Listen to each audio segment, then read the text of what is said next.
tonight, but let me rewind it. You heard Claudia now. I'm going to say this, and people can be mad at me if they want to. I think just because someone passes on, it doesn't mean we just, now we can't say anything negative or honest about you. I think just because someone passes on, it doesn't mean we just, now we can't say anything negative or honest about you. I think just because someone passes on, it doesn't mean we just, now we can't say anything negative or honest about you. I don't care. All I care about is my relatives. Let me drive this home. All I care about is a nigga disrespecting my relative, nigga. That's all I care about, boy. That's all I care about. At the end of the day, when all of you biatches are talking about the man gotta make more, he gotta step up, it's not right, it's not fair, oh my God, you're poor, you're a bum, crusty, crusty, ashy. I'm not gonna settle. No settling. I'm not gonna settle. No settling. Not gonna settle. No settling. Not gonna settle. No settling. Not gonna settle. Hey, not gonna settle. Got a new song, y'all. Anyway, got it. Settling. Not gonna settle. No settling. Not gonna settle. No settling. Not gonna settle. Hey, not gonna settle. Oh my God. Settling. Not gonna settle. No settling. Not gonna settle. No settling. Not gonna settle. Hey, not gonna settle.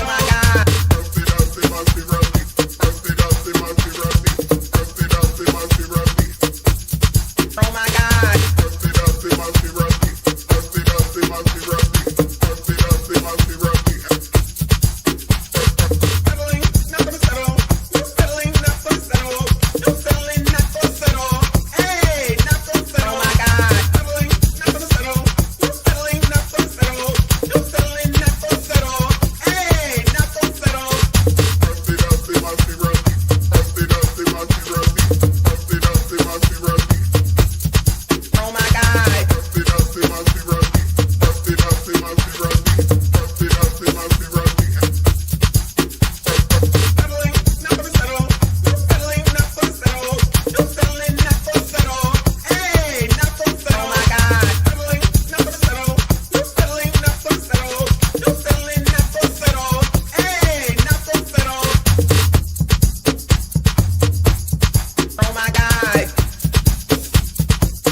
Because Trump bad. Trump bad. Again! Because Trump bad. Trump bad. Going, you're being a racist! Racist! You got more questions, but I tell you, if you have a problem figuring out whether you're for me or Trump, and you ain't black. The racism that you're experiencing and the struggle to make ends meet actually means the diet don't work for you the same.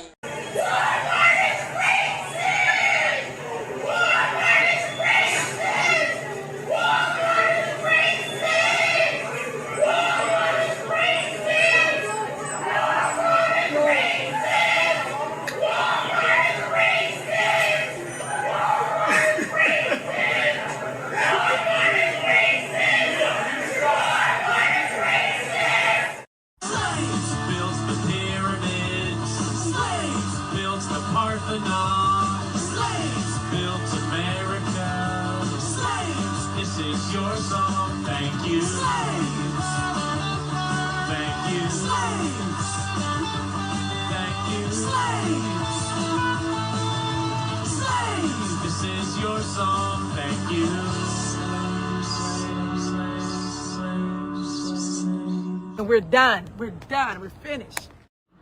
We like free stuff. So we came out here to get all this free stuff. But then the call saying you can't get the free stuff. What? Cause the people want to take it. And how y'all gonna take some stuff that ain't even yours? It's free.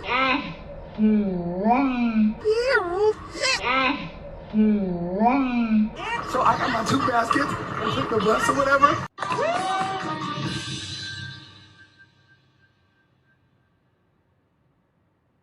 Wait a damn minute. We get down here, we get some free stuff. We're already in a recession. Times are hard. Why not just let us get the items and invest? and be okay. We are Black women. We care about our crown. Why not give back to the community and let us get the product?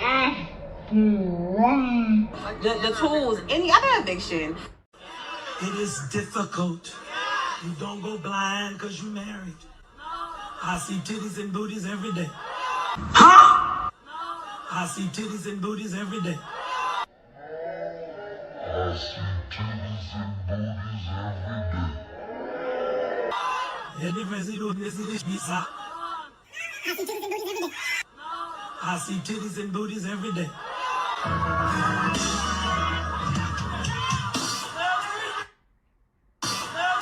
Brothers, y'all gonna leave me out here?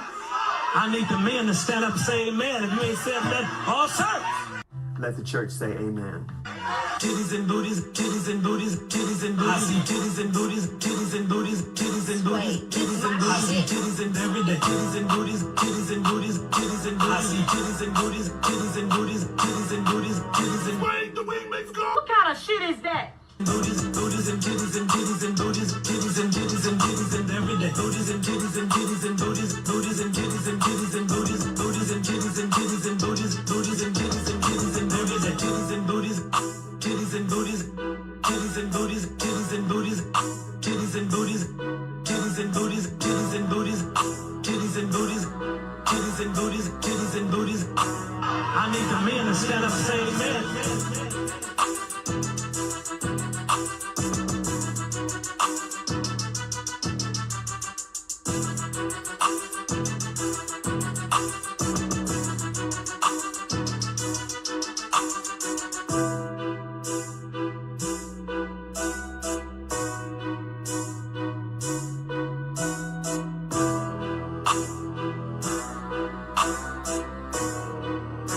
Brothers, y'all gonna leave me out here? Titties and booties, titties and booties, titties and booties. I see titties and booties, titties and booties, titties and booties, titties and booties. I see titties and every day, titties and booties. And they No, it's something to take care of you, because I've been in long-term relationships where I was taking care of a man, and the man, you build a man up just for him to really tear you down. What? Like, I don't really care what a man could bring to the table. Like, but don't be broke thinking you about to come use me for my Amazon money. Girl, what the f? And that is it for us today. Okay, I don't know what, whatever it is, it's not right on the teleprompter. I don't know what that is. I've never seen that. Now, I can't read it. There's no words on it. There's no words there. To play us out. What does that mean? To play us out. What is for credits? I don't know what that means. To play us out. What does that mean? To end the show? Yeah. All right, go. In 5, 4, 3. That's tomorrow, and that is it. In 5, 4, 3. That's tomorrow, and that is it for us today. And we will leave you with a. I can't do it. Okay. We'll do it live. Okay. We'll do it live. Fuck it. Do it live. I'll write it, and we'll do it live. Right. Fucking thing sucks. In 5, 4, 3. That's tomorrow, and that is it for us today. I'm Bill O'Reilly. Thanks again for watching. We'll leave you with Sting and a cut off his new album. Take it away.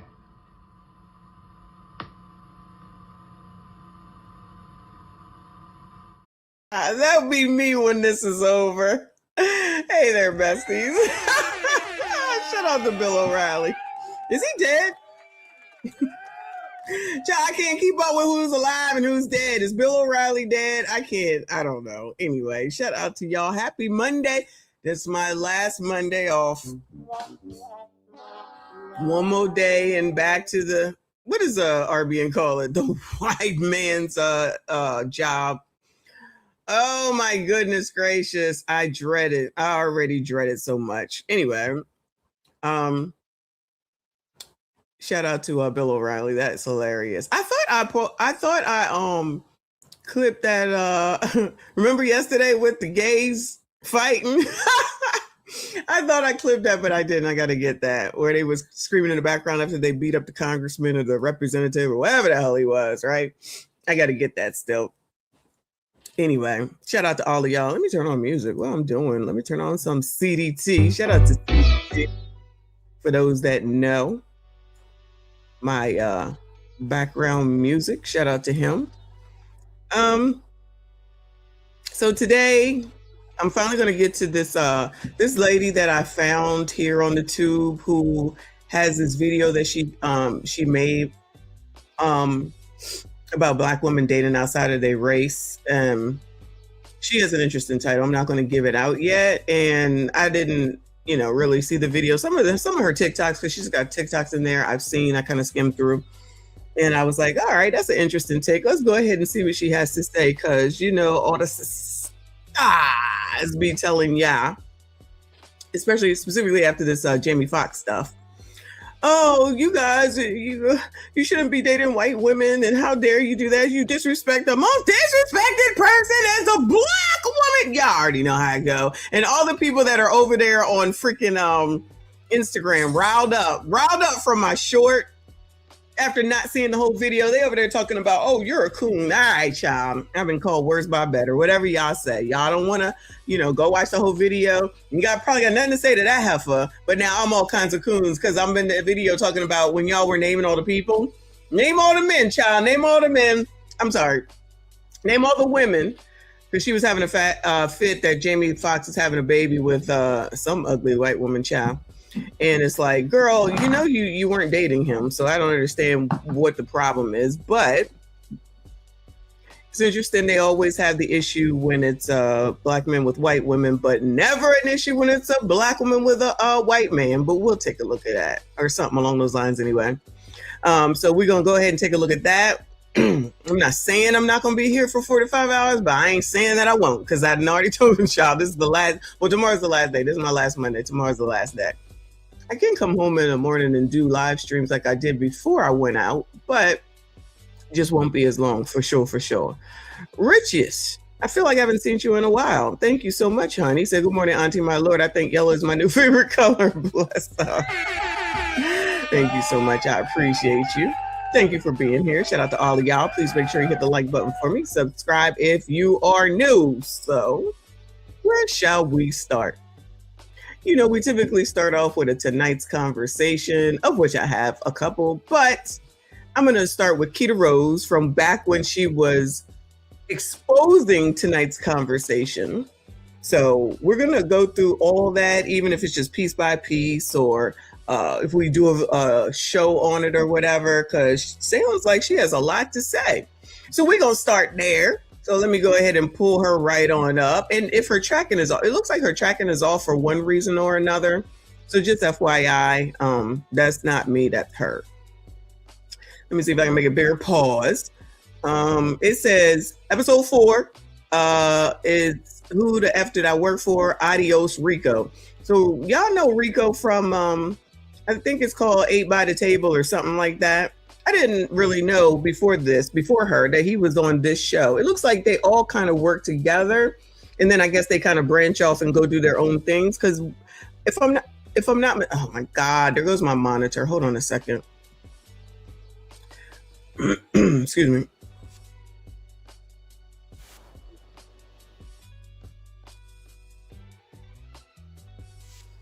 This is not even like a new monitor. I don't know why that happens. But it blanks out on me and everything moves around. So as I was saying, I don't know if these people get on these shows and then they go form their own podcast and everything is wonderful and pristine. But I thought Mr. Let Go may have been on here at one time. I feel like I don't see that man no more. Not that I miss him. No shade, sir. No shade. But he got on my nerves. So let's hear what Keita says. What did I tell you what it is? Adios, Rico. Adios, Rico. And pop goes the bad bitch. Good morning, good afternoon, or good night, depending on where you are from. Thank you for watching episode 4, season 1 of Who the Fuck Did I Work For? A lot of you don't like that they be smoking my videos, but I'm unemployed. To everybody that has reached out to me, asked me if my mental is okay, asked me if I'm good, I really do appreciate you. I seen some comments saying like she's playing the victim, she acts like a victim. I'm not a victim. I don't even want to call myself a victim. I trusted a man with taco meat on his face. That man has a taco meat beard. That is the makings of a shiesty fella. Ladies, if The hell is a taco meat beard? Taco meat beard. your boyfriend has taco meat on his face, he's going to mess you up. Listen to me. I can speak from experience. And that reminds me, a lot of you were saying, well, I wouldn't listen to such and such, or I wouldn't listen to such and such. Listen, it didn't start off a panel. It was first a conversation. So season 1 was me, Rico, Mojo, Jojo. Y'all, let's take a poll, guys. Do you like Mojo, Jojo? Or do you like taco meat beard man?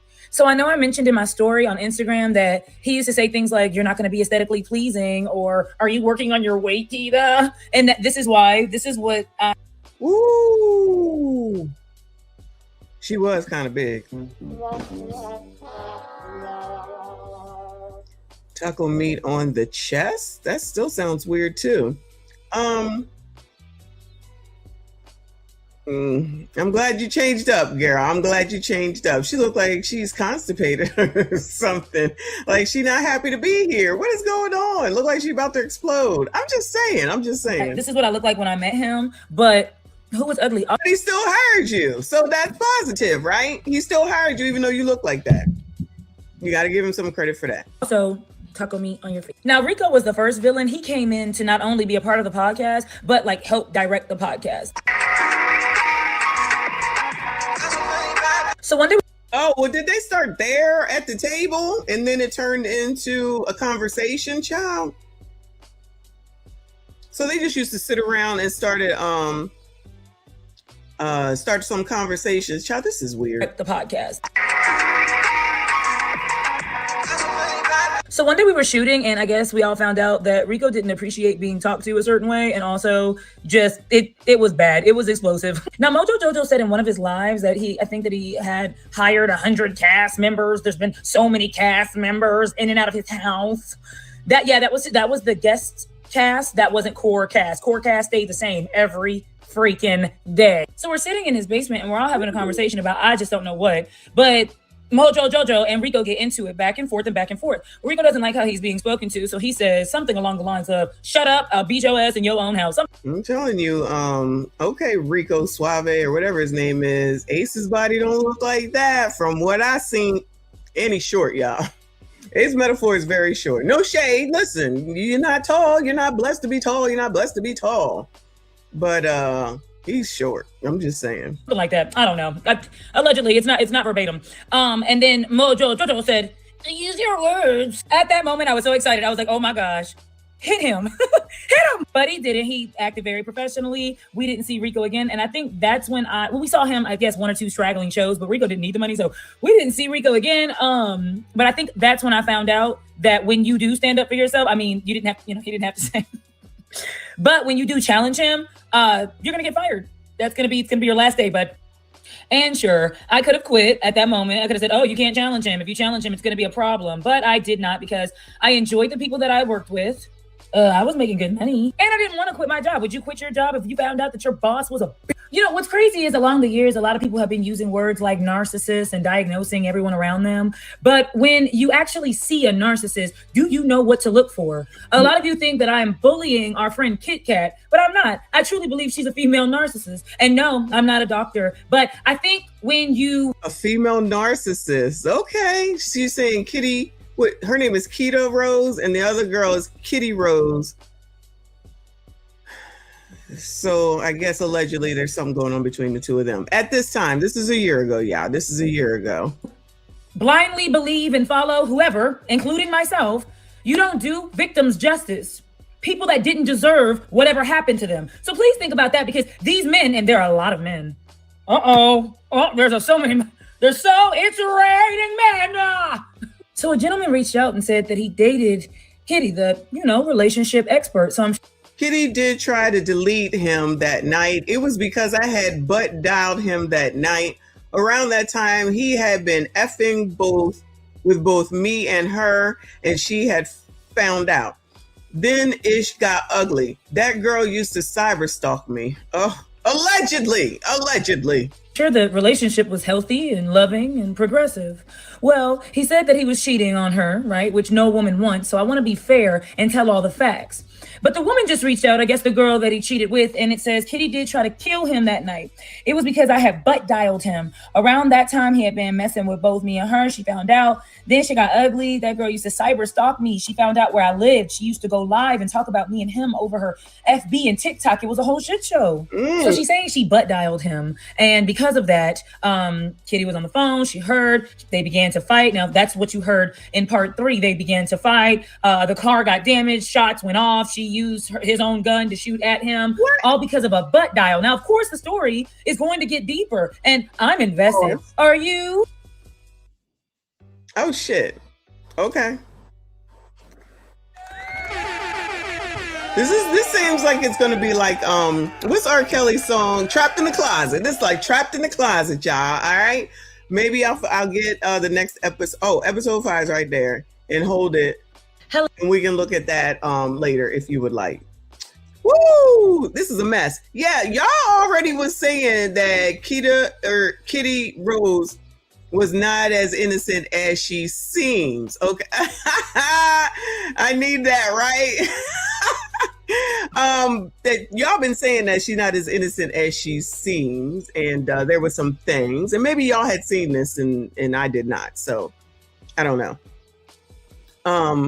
But this is gonna be interesting, and we're gonna get through it one way or another. We're gonna get through it. Moving on, child. Moving on. Let's go ahead and go to one of the episodes. This one is, I couldn't find something from the stamps. So this says 3 years later, he still lives with his baby mom and vacations with her. Did we do this one? Or is it the same damn question from someone different? Let me know if we did this. I can't. Continue being patient with a man who has said for 3 years he's working on getting his own place, but still lives with his children's mother, takes trips with her and the kids, and hasn't made real progress toward building a life with you. Hold on. They take trips like family trips, like to Disney World. Yeah. And when they go on these trips, they stay in separate rooms. No. Do they stay in the same room in the house, or he live in like a guest bedroom? Well, I've been told that he sleeps on the couch. He sleeps on the couch. Hey, does it walk? Did we see this already? Or I've just heard it already? Because we don't need to go through it if we already heard it. Do y'all remember? Like it's back up. No. All right, he ain't sleeping on no couch. Ma'am, you trying to ask yourself, should I be patient for another woman's family? Mm-hmm. He has a family. They live together. They have children. They vacation. They are public. Do she even know that you exist? I don't know. I think we ask questions that we already know the answer to Yeah, I already know the sometimes. answer. You know this not your. It's not your. You asking, should I be patient for him to leave his family? That's not your. This ain't the situation where he just hasn't committed to me because he's not ready and he said he's working on his own place. He got a family at home. Mm-hmm. He's giving you the spare time that he have when he's out around on her. You need to ask yourself, do you even want him to give you 100% of his time? Because if he leaves her to be with you, then guess what that means? Position is open. The side chick role right now that you're fulfilling.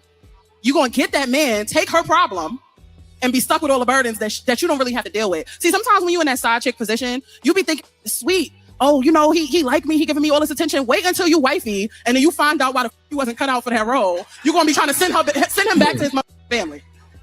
But the real thing is that you need to really look in the mirror at yourself and see why you are allowing yourself to be in that position. That man wants to be with his family. He's made it clear. Men who have a plan, act out that plan. It's not just going to be worded. You will see the actions. And I guarantee you, I don't care if he has a family with children and everything else. It is not going to take him 3 years. If he's in a dysfunctional relationship, to get out of that relationship, he's exactly where he wants to be. And you are exactly where he wants you to be. You are okay with sitting in that seat. And ain't nothing good gonna come from that, honey. But you got to look at yourself. I have way too many standards to allow myself to deal with something like that. My standards will not allow me to be overly accommodating. My standards will not always allow me to be available and accessible. The way you respond to my standards lets me know the type of access that you'll have. Men respond to the way that you carry yourself. Yeah, she do got some standards. She absolutely has some standards. Let me see, where the standards at? At the end of the day, when all of you biatches are talking about the man gotta make more, he gotta step up, it's not right, it's not fair, oh my God, you're poor, you're a bum, crusted up, crusty, ashy. We're not gonna settle. No settling. We're not gonna settle. No settling. Not gonna settle. No settling. Not gonna settle. No settling. Not gonna settle. Hey, not gonna settle. Got a new song, y'all. Anyway. Got it.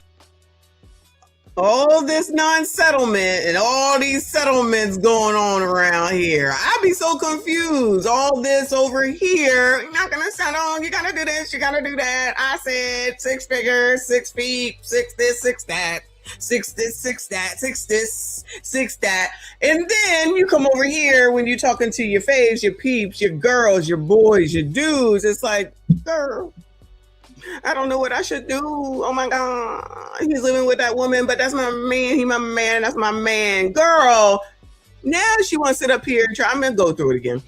She's going to sit up here and try. Now I got to be focused on her because now it's like, all right, girl. She's going to sit up here and say your standards. Those are her standards. Those are the standards. What are you talking about? Your standards are not her standards, are not my standards, are not her standards. We all got different standards, okay? And she been standing for her standards, waiting around. She told this stupid story. So you're telling me that people are willingly, and we know they are, but you think that they're willingly coming up here to get embarrassed, even though I don't think they'd be embarrassed, y'all. I got to be honest with you. I don't think these people be embarrassed at all because they so badly want to hear what these people, these non-credentialed people have to say about their lives. Isn't that interesting? There are people who want to get advice from non-credentialed people so badly that they're willing to give out their dumbass stories for them. Because this is similar to the news.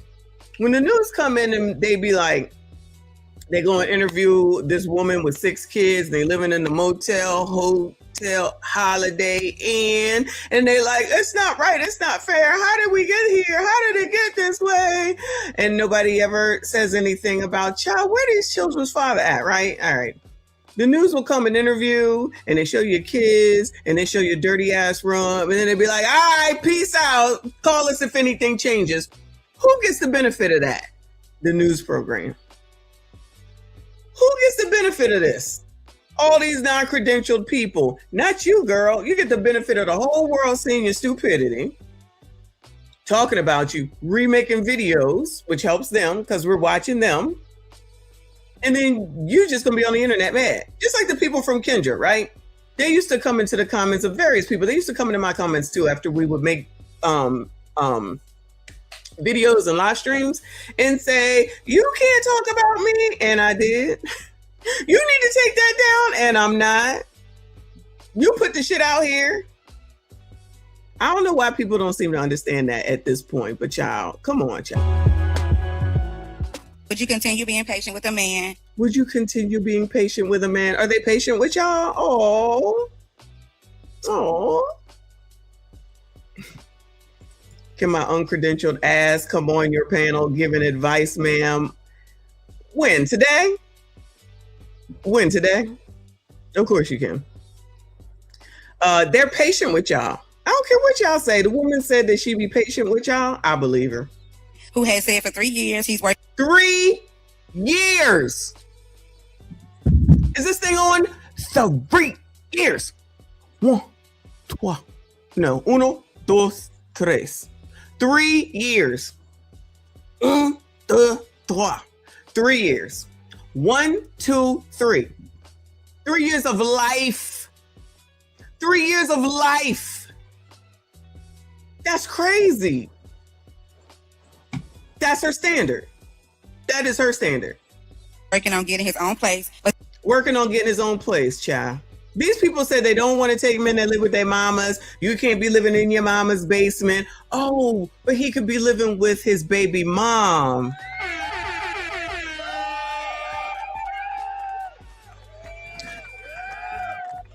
She's not okay when y'all live with your moms. It's only okay when you live with your girlfriends, your wives, or your baby moms. That's what I'm talking about. These people got standards. That's the standard. Because like I said, and continue to say, there is no sisterhood. Nah, none. If you're serious, here you go, JP. Excuse me. There is no sisterhood. Yet again, shout out to me for proving it yet again by their own words. You done wasted 3 years of your life from some dude. You know what a good question would have been?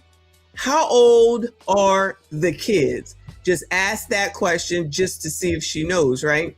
And if she said that there is a kid that is less than 3 years old, that tells you everything you need to know, child. And you willingly sitting there waiting for him, or whatever it is that you call it, what it is that you wait for him to get his shit together. He got his shit together, right where the fuck he is. Still lives with his children's mother, takes trips with her and the kids, and hasn't made real progress toward building a life with you. You already just said he hasn't made a real made any progress to be with you. He ain't made no progress to build or be with you. He ain't made no progress. He ain't made no progress. 3 years? Why would you want to be with a person? Because remember, gentlemen, sassy straights, you have to make 6 figures and you got to pay all the bills, child. You got to take care of all the kids. You got to pay for everything, no matter what, where you going, how you getting there, and how long it takes. All of that is y'all's responsibility. But she been waiting for a man who could possibly be married for 3 years. And she came up here with this question. But they be telling you, sassy straights, that you ain't shit because you won't take them on. And I'm not even, she might not even be a baby mom. She's still waiting. Not that makes a difference. She's still waiting. Because if they like you, that's all that matters, child. So if they ain't willing to do it, and I mean, I'm not saying do this dumb shit to people, but I'm just saying she liked that man. Because yet again, I'm right again. Because I said, ain't nobody talking about nothing that they ain't interested in. I don't care what nobody says. I don't care what nobody says. This is great. Not baby mama adjacent. All right, it might be that. Hold on. They take trips, like family trips, like the Disney World. Yeah. Yeah. Family trips. Oh, so you know who you are. You know where you stand. You just want to come here and air them out. You know why? Because it's going to get out. It's going to get out in this town. And then the baby mom will hear about it and find out. And then that's when he allegedly will get that progress, because she will help to progress him the hell on up out of the house, because she'll find out about this. And then, allegedly, because some of them will hold on because they like to compete. Women like to compete, y'all. Trust me when I tell you. I don't care what they say. They like to compete when it's something that they want. But if this will get out in this city, wherever this is, and the odds are that she will find out because the shit goes viral, or somebody sees somebody and be like, you know what? I saw her with such and such. Let me go give such and such a call. Are y'all broke up? As easy as that. And then miraculously, he might have to be forced to get his shit together real quick. And then he'll need a place to stay. And then she'll provide it. And then she'll be happy to take care of him until she's not.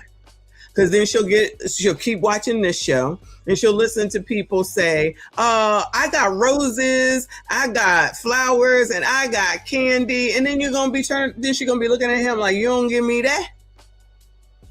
You don't give me that? And when they go on these trips, they stay in separate rooms. No. Now, how she know they stay in rooms together? I mean, we already know that they do, but how she know they don't stay in rooms together? So she knows all this, and she's still willing to sit there and accept it. Just wasting life, turning into a skeleton, waiting for some shit in a situation that don't make no damn sense. They stay in the same room in the house, or he live in like a guest bedroom? Well, I've been told that he sleeps on the couch. Everybody sleep on the couch, don't they? The only person that I guess we can confirm was allegedly sleeping in the basement was Justin Fairfax. Sleeps on the couch. Hey, does it walk like his back up? No. All right, he ain't sleeping on no couch. Ma'am, you trying to ask yourself, should I be patient for another woman's family? Yes. That was the question. That's basically the question. She made her choice. She made her choice already. She just wanted to hear what the non-credentialed people had to say. She probably wanted them to say, girl, even though I don't know why she would think that. Girl, you better get your man. You better get on over there. You better... He has a family. They live together. They have children. They vacation. They are... Maybe she doesn't know what a family is. That could be. That could be. Because, you know, a lot of color community think that a baby mom and kids is a family. Allegedly. That's what I heard. Maybe she's confused. You know, the dictionary.com does work. She might not know what a family is. Yeah. You know how traumatized everybody is, but everybody don't want to admit how traumatized they is, don't want to go get no help. So the cycle continues and continues and continues. Allegedly. Excuse me. Allegedly. Shout out to my girl. She said, I said it before, I'll say it again. Y'all too old to be asking these questions. Questions that they already know the answers to, but they want somebody to feed into their bullshit, basically. I'm telling you, in my opinion, Nicole, she up here so the word get back to the baby mom, and then she kicks him out, and then he by default comes to her because he has no place else to live. Allegedly. Allegedly. Public, do she even know that you exist?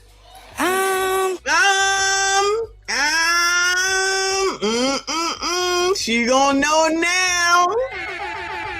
She gonna know now. This be a pretty big room. Y'all, it'd be a pretty big room. And the way that this works is usually 2 shows per day. So if he's coming to town in Philly, there's a morning show or an earlier show and a later show. 1 at 5, 1 at 8. Or 1 at 5 and 1 at 8:30. So that's, I mean, you only hear the one question unless that person, you know, came to the next thing. But I'm just saying, there'd be a lot of people in the area. They could see each other. I'm just saying. I don't know. I think we ask questions that we already know the answer to sometimes. Oh, yeah, I know the answer. Girl, no, you don't. No, you don't. Who thinks you're leaving him, Bueller? Who thinks you're leaving him? I don't. I don't. Look at her. Should I get this picture? Let me see. It's a little blurred, but let me get it. She trying to stay, y'all. I don't care what she say. She trying to stay. You know this not your. It's not your. You asking, should I be patient for him to leave his family? That's not your. This ain't the situation where he just. But what happened? Why would you even say those words, right? You know, let's just pretend that there's a sisterhood. So you're doing this to your fellow sister? You're doing this to your sister by messing around with her. I'm going to just call him her husband. By messing around with her husband, that's how the sisterhood works. That it don't matter that there's a sister on the other side of this equation. What matters is what you want. Because yet again, I know what I'm talking about. These bitches don't give a fuck. Ain't no sisterhood. If that's what she want, she coming forward, period. 3 years, yeah. And now she's like, oh, yeah, that's because now she's embarrassed. Because what Dreadhead, because I don't remember her name, what Dreadhead seemed to forget that it's been 3 years. So now all of a sudden, because Dreadhead said something, she's supposed to change up after 3 years. And that's only the 3 years she's been waiting. That don't mean it's been 3 years that they only been knowing each other. How come nobody asked her, what was the question? What do they be asking? If y'all have effed. How come Ace, and they could have, since this is so short, they could have asked, I would like to know, have y'all effed each other in those 3 years? Oh, so you've been waiting patiently like a virgin. Hey, touch for the very first time. Waiting around for him. You ain't seeing nobody else. You ain't going out with nobody else. So you just be home. Child, you just be home. She look like she about late 20s, early 30s. So you just home. Wasting life, time, energy, effort, waiting around for somebody that's already with somebody. This is your sisterhood at work. Shout out to the sisterhood. Just hasn't committed to me because he's not ready and he said he's working on his own place. He got a family at home. He's giving you the spare time that he have when he's out around on her. You need to ask yourself, do you even want him to give you 100% of his time? Because if he leaves her to be with you, then guess what that means? Position is open. The side chick role right now that you. He's not leaving her to be with her. He's not leaving her to be with her. So it's not even a question. It's not even a question. Feeling? You gonna get that man, take her problem, and be stuck with all the burdens that you don't really have to deal with. See, sometimes when you're in that side chick position, you be thinking, sweet, oh, you know, he like me, he giving me all this attention. Wait until you wifey, and then you find out why the he wasn't cut out for that role. You're gonna be trying to send him back to his family. But the real thing is that you need to really look in the mirror at yourself and see why you are allowing yourself to be in that position. Because she want that man. That's the reason why. That's it. That's all. Because she don't care about the sister. She cares about the ninja. She cares about the sassy street. She cares about that black man. I'm assuming he's black. I told y'all it's always about y'all. It's always about y'all, okay? Shout out to the sassy straights, Anton and Donald Trump. With a 0.5 by Abba. Because Abba got all these damn people pregnant, ain't no babies. I'm a little confused. Where the babies at? Where the babies at? That man wants to be with his family. He's made it clear. That man want to be with his family and whatever it is he's doing with your ass because you're allowing it. You have a plan, act out that plan. It's not just going to be words. This is her plan. She is acting out her plan. This is the plan. It's to sit and wait another 3 years and then say, after 6 years, 5 years, she's going to say, niggas ain't shit. Watch. Niggas ain't shit. This is what y'all do. Y'all don't marry us. Y'all don't do this. Y'all don't do that. Y'all don't do this. Y'all don't do that. While willingly waiting around for a married man. Child, you can't make it up. But then it becomes all y'all's fault yet again. You will see the actions, and I guarantee you, I don't care if he has a family with children and everything else. It is not going to take him 3 years. If he's in a dysfunctional relationship, to get out of that relationship, he is exactly where he. Yeah, well, she's right about that. But people who want something will believe anything. You ever heard that before? You will believe anything if it's something that you really want. And that's what she's doing. Now, all of a sudden, because she heard from Dreadhead, she knows what the answer is. She knew what the damn answer was before. I still don't think she's going to change anything, though. He wants to be. And you are exactly where he wants you to be. You are okay with sitting in that seat. And ain't nothing good going to come from that, honey. But you got to look. He might leave. You never know. He might. Look at yourself. I have way too many standards to allow myself to deal with something like that. My standards will not allow me to be overly accommodating. My standards will not always allow me to be available and accessible. The way you respond to my standards lets me know the type of access that you'll have. Yep, the access that she has allowed, because those are her standards. Congratulations to whatever her name is and her standards of waiting around and wasting her damn life. Oh, I forgot to tell y'all about this. Let me go into sweat equity. Sweat equity. I think I finally got it right. Yeah. So I don't know if we talked about it, but the people with Julio Fulio all got life in prison, right? So they didn't get death penalty, obviously. They was advocating for it. You know, they didn't want, well, Sean Gaithright, I think his name is, and maybe another one. Didn't want the DP. They said they wanted to be life in prison. Their loved ones didn't want them to go. Blah, blah, blah, blah. Right? All right, cool. I mean, everything is videotaped on what they did. So it was kind of an open and shut case, kind of, from what I understand. So they actually got what they advocated for. They actually got what they advocated for, right? And here come the colored committee. No, we're the colored committee.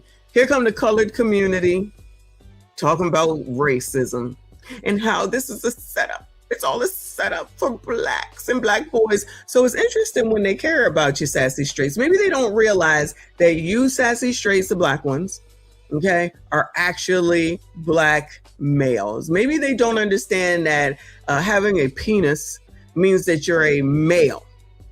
Maybe they need to bring back anatomy, because I feel like they get confused, right? Because they can't stand you, but then they advocating for you in this type of situation when it gets to this dire, straight, stupid shit, right? But then if you look at them or be in the gym, you ain't shit, can't stand you, you make me sick, your mom is a this, that, and the third. But then if the oppressor takes you out, then all of a sudden they care, right? So then all of a sudden, when it comes to the oppressor, it's say his name, say his name, say his name. Then it turns back to bullet bags and we make more money than you and you need to pay all the bills, blah, blah, blah, blah. And then if the white man tells a bad joke about George Floyd, then it's all this advocating for that black man who I still not sure what he, sorry, y'all, contributed to society that they so offended that they feel like they got to have news conferences for him. But, you know, if y'all find out, let me know. All right, just let me know, because I'm not hip to everything. I feel like he didn't do shit. I'm not saying he should have been taken on up out of here, but y'all, I will not be advocating for that man. But to each his own. All right. So this girl, I am Genesis Wells, says young Black men are losing their lives to the streets. See, they love y'all. Look at this. Now, I don't know where the fuck she been though, because this has been a thing. And then when we talk about it, you're being a white supremacist. All you do is talk about your own people. Well, since I am Black, that kind of makes sense. But when y'all want to talk about it, it's okay. So y'all wait till the deal is done. Instead of trying to advocate beforehand and be proactive, y'all would rather be reactive. And now that you've learned a new word, of which I've learned too, sweat equity, now we want to make sure that that's racism too, because everything is racism when it comes to Black people, right? Can't imagine why there's so much difficulty. So Genesis says, young Black men are losing their lives to the streets, the system, and cycles that were never built to protect them. Look at how much they care for y'all sassies. Look at this. Genesis, a Black woman, a Keisha, as y'all say, cares for y'all. Okay? Maybe y'all are too old. Maybe that's what it is. Y'all are too old. Because I know there's a lot of Generation X here. I figured it out. Okay? They only care about young Black men. Okay? Young, not y'all. Okay? The Fulio case is bigger than music and internet drama. Profound. Prosecutors say retaliation and violence led to red room charges that could change lives forever. Oh, you mean GANG culture? And what is the music called, y'all? Drill music culture. So now in 2026, y'all just realizing this? In 2026, y'all just realizing this? After all these years? And y'all was saying it was racism then? Can a little Black man get a job? And can a Black man do this? And then they start telling y'all, the women start telling y'all, that y'all just need to go to college. Y'all just need to take out a loan because y'all ain't got shit. You ain't ever going to be shit. You don't look like shit. Nah, everything is shit. However, they'll wait 3 years in order for you to leave that woman so that you can build a life with them. But I digress. Now, all of a suddenly, they care. Bill Cosby been trying to tell y'all, shout out to Bill. Plenty of other people been trying to tell y'all, but you know who don't be telling y'all and don't be worrying about y'all all the way up here? The D9ers, Rolly and the crew. They don't give a fuck. They don't be talking about it, do they? Bueller, do they be talking about it? The violence and doing something about it? Telling y'all to get your kids, telling y'all to parent your kids, telling y'all that you should have stable homes for your kids. They don't do none of that. They don't do none of that.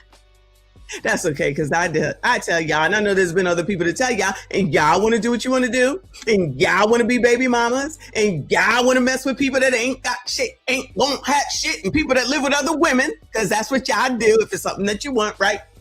Let's give a shout out to Dirty Socks and Nike Slides. Pretty hair and bow legs. That's what y'all like.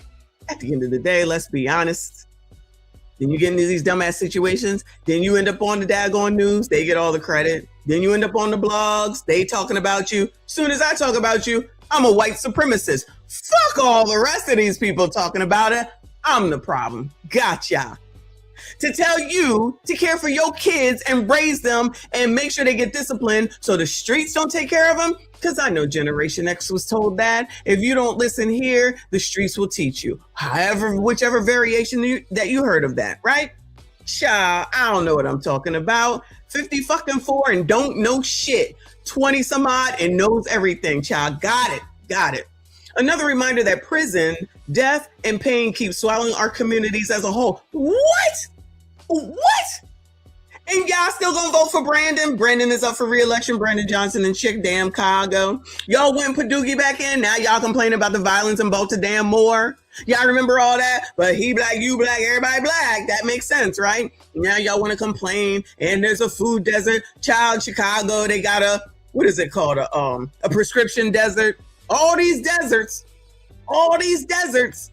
But y'all listen to these motherfuckers that make sure they get in there who they want to get in there for you at the top. And don't nothing change, shit stay the same, then you'll be like, they don't ever come to the hood. You're right. And neither do these motherfuckers that y'all be listening to. But you know where they go? To each other when they need help. Y'all don't want to see none of that? Fuck it. I don't give a fuck, okay? Let's hear what she got to say. The system profits when young black men die or disappear, because basically what that sounds like, what she's saying to me, is that it's only coloreds that go to jail. No one else goes to jail. Ain't no white people in jail. Ain't no Asians in jail. And whatever the hell else, ain't none of them in jail. It's just niggas.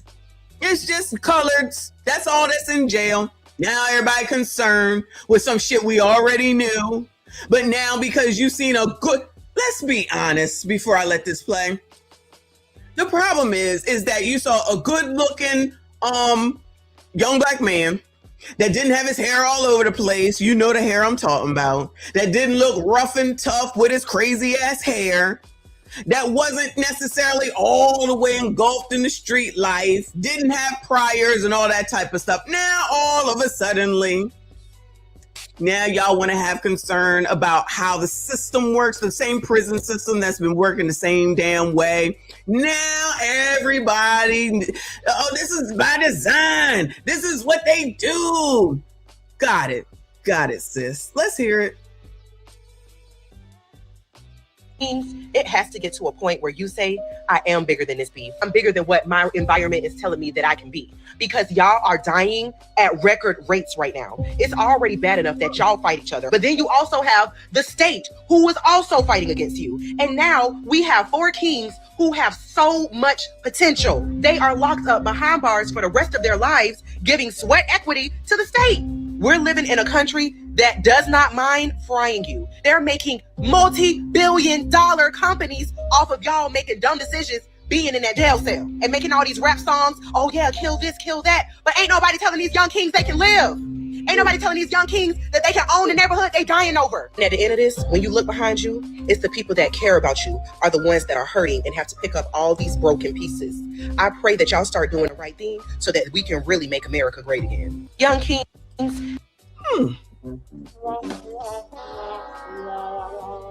That interesting. That is something else. Hey, boo. Look, can you hear me all right? I hear you. Did you hear the story? Yeah, that's why I came up, because it's just making my damn head hurt. As much as these people spend in front of a fucking camera sitting and talking about shit that they don't even understand or know about, they can use all that energy to be able to galvanize a bunch of other people that they're trying to talk to and start petitioning all of these so-called laws that they think that they know something about, and actually sit and start making change amongst themselves. But what do? Sit in front of a fucking camera, talk about how they need to stop bullying us, they need to quit shooting us in the street, they need to quit doing this, they need to quit doing that. Ask these people right now, even in the chat, how many of them voted in the primaries within their jurisdictions? They didn't. Yeah. How many of them actually have sit and looked at who's on their city council? They don't. Ask them about what laws that they're talking about when it comes to it, what doctrines, what articles, what anything that has to do with the systemic shit that they're saying that is going on within these jurisdictions or things that they're talking about. They can't name none of this because they don't study these laws. They just want to bitch about them. So yeah, let me cut on the camera. They killing us. They doing this. They doing that. And this is what we get. No change, nothing about what they can do to be able to make things better for so-called black people that they're championing. So as long as they want to sit here and, have this same approach and then want to sit on the gram and then put these posts up, ain't shit gonna change with these folks, but it's just a bunch of tears and they're gonna go back to the same status quo. First of all, I agree with you completely. Second of all, we already know that this is a wash, rinse, repeat situation as usual, right? And nothing is ever gonna change. And they just want to keep saying, just talking. It's just talking. Talking. you know what I laughed about is that the night that Trump won the presidential election, I had so many people steady calling and crying, hey, he's going to turn into a dictator and he's going to take us all down. He's going to make us, he's going to take us back to the 50s. He's going to do this. He's going to do that. So my response to all of them was, you need to get to work within your own jurisdictions, your own cities, in all of these places that you can locally change things instead of bitching about why the fucking president is who he is, and start changing some things that really you have power to be able to vote on, rather than to sit here and look at every 4 years you're thinking, oh, okay, I'm gonna get my cam in there, I'm gonna get my candidate in there, I'm gonna lobby for that. Most of these people ain't even wrote checks to a campaign. They don't even understand what their tax bracket is within what they pay on their property. They just got a fucking house. None of them have even studied what it is or what area that they live in to be able to have some of this stuff interacted like they're claiming that they are mad about. None of it. The only reason, and I stand by this, shout out, hey, Passport King. The only reason that these people are even talking about this is, one, because that young man is a good looking guy. And two, because the warden came through saying sweat equity. So they allegedly learned something. And now they want to act like they got all this knowledge because we went down the rabbit hole. The rabbit hole of what? They got what they advocated for. They wanted him not to get the death penalty, specifically Sean. He didn't get it. Y'all still calling racism. If the warden got up there and said that he should have the death penalty based off of what he did, you would be saying that that's racism. So one, there's no winning anyway. Two, who gives a fuck about these people on TikTok, of course, at the end of the day. Three, you know damn well they ain't looking into nothing. They ain't saying nothing. They ain't worrying about nothing but being combative and chaotic on the internet to try to act like they know something, and too focused on damn Donald Trump, which how many times have I said that? Y'all focused on the wrong damn things because you're being led by these people that don't give a damn about you. And when did they come and say something about this mess? Bueller? When did they go down there and advocate for them? Bueller? Nothing, because they don't give a shit. Because as long as y'all see this, you can think that it is exactly what she's saying, and then they can keep y'all's asses in line. That's exactly what's going on. Because the one that is bald, was bald, now he's got hair.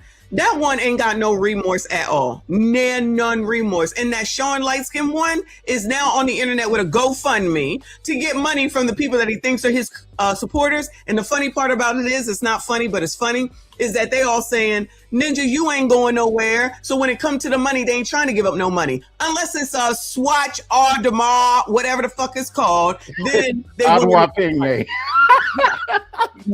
when they're willing to give money. Okay?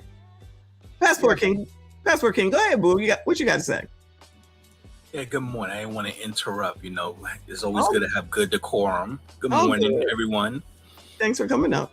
Thank you for having me up. Look, I got no sympathy. First of all, I had no idea who this Julio Fulio was. It just one day started popping up online, and supposedly he was a troll. He provoked people, but even if he was, he didn't deserve to go out that way. So I got no sympathy for those savages that was locked up. Good. Keep them off the streets.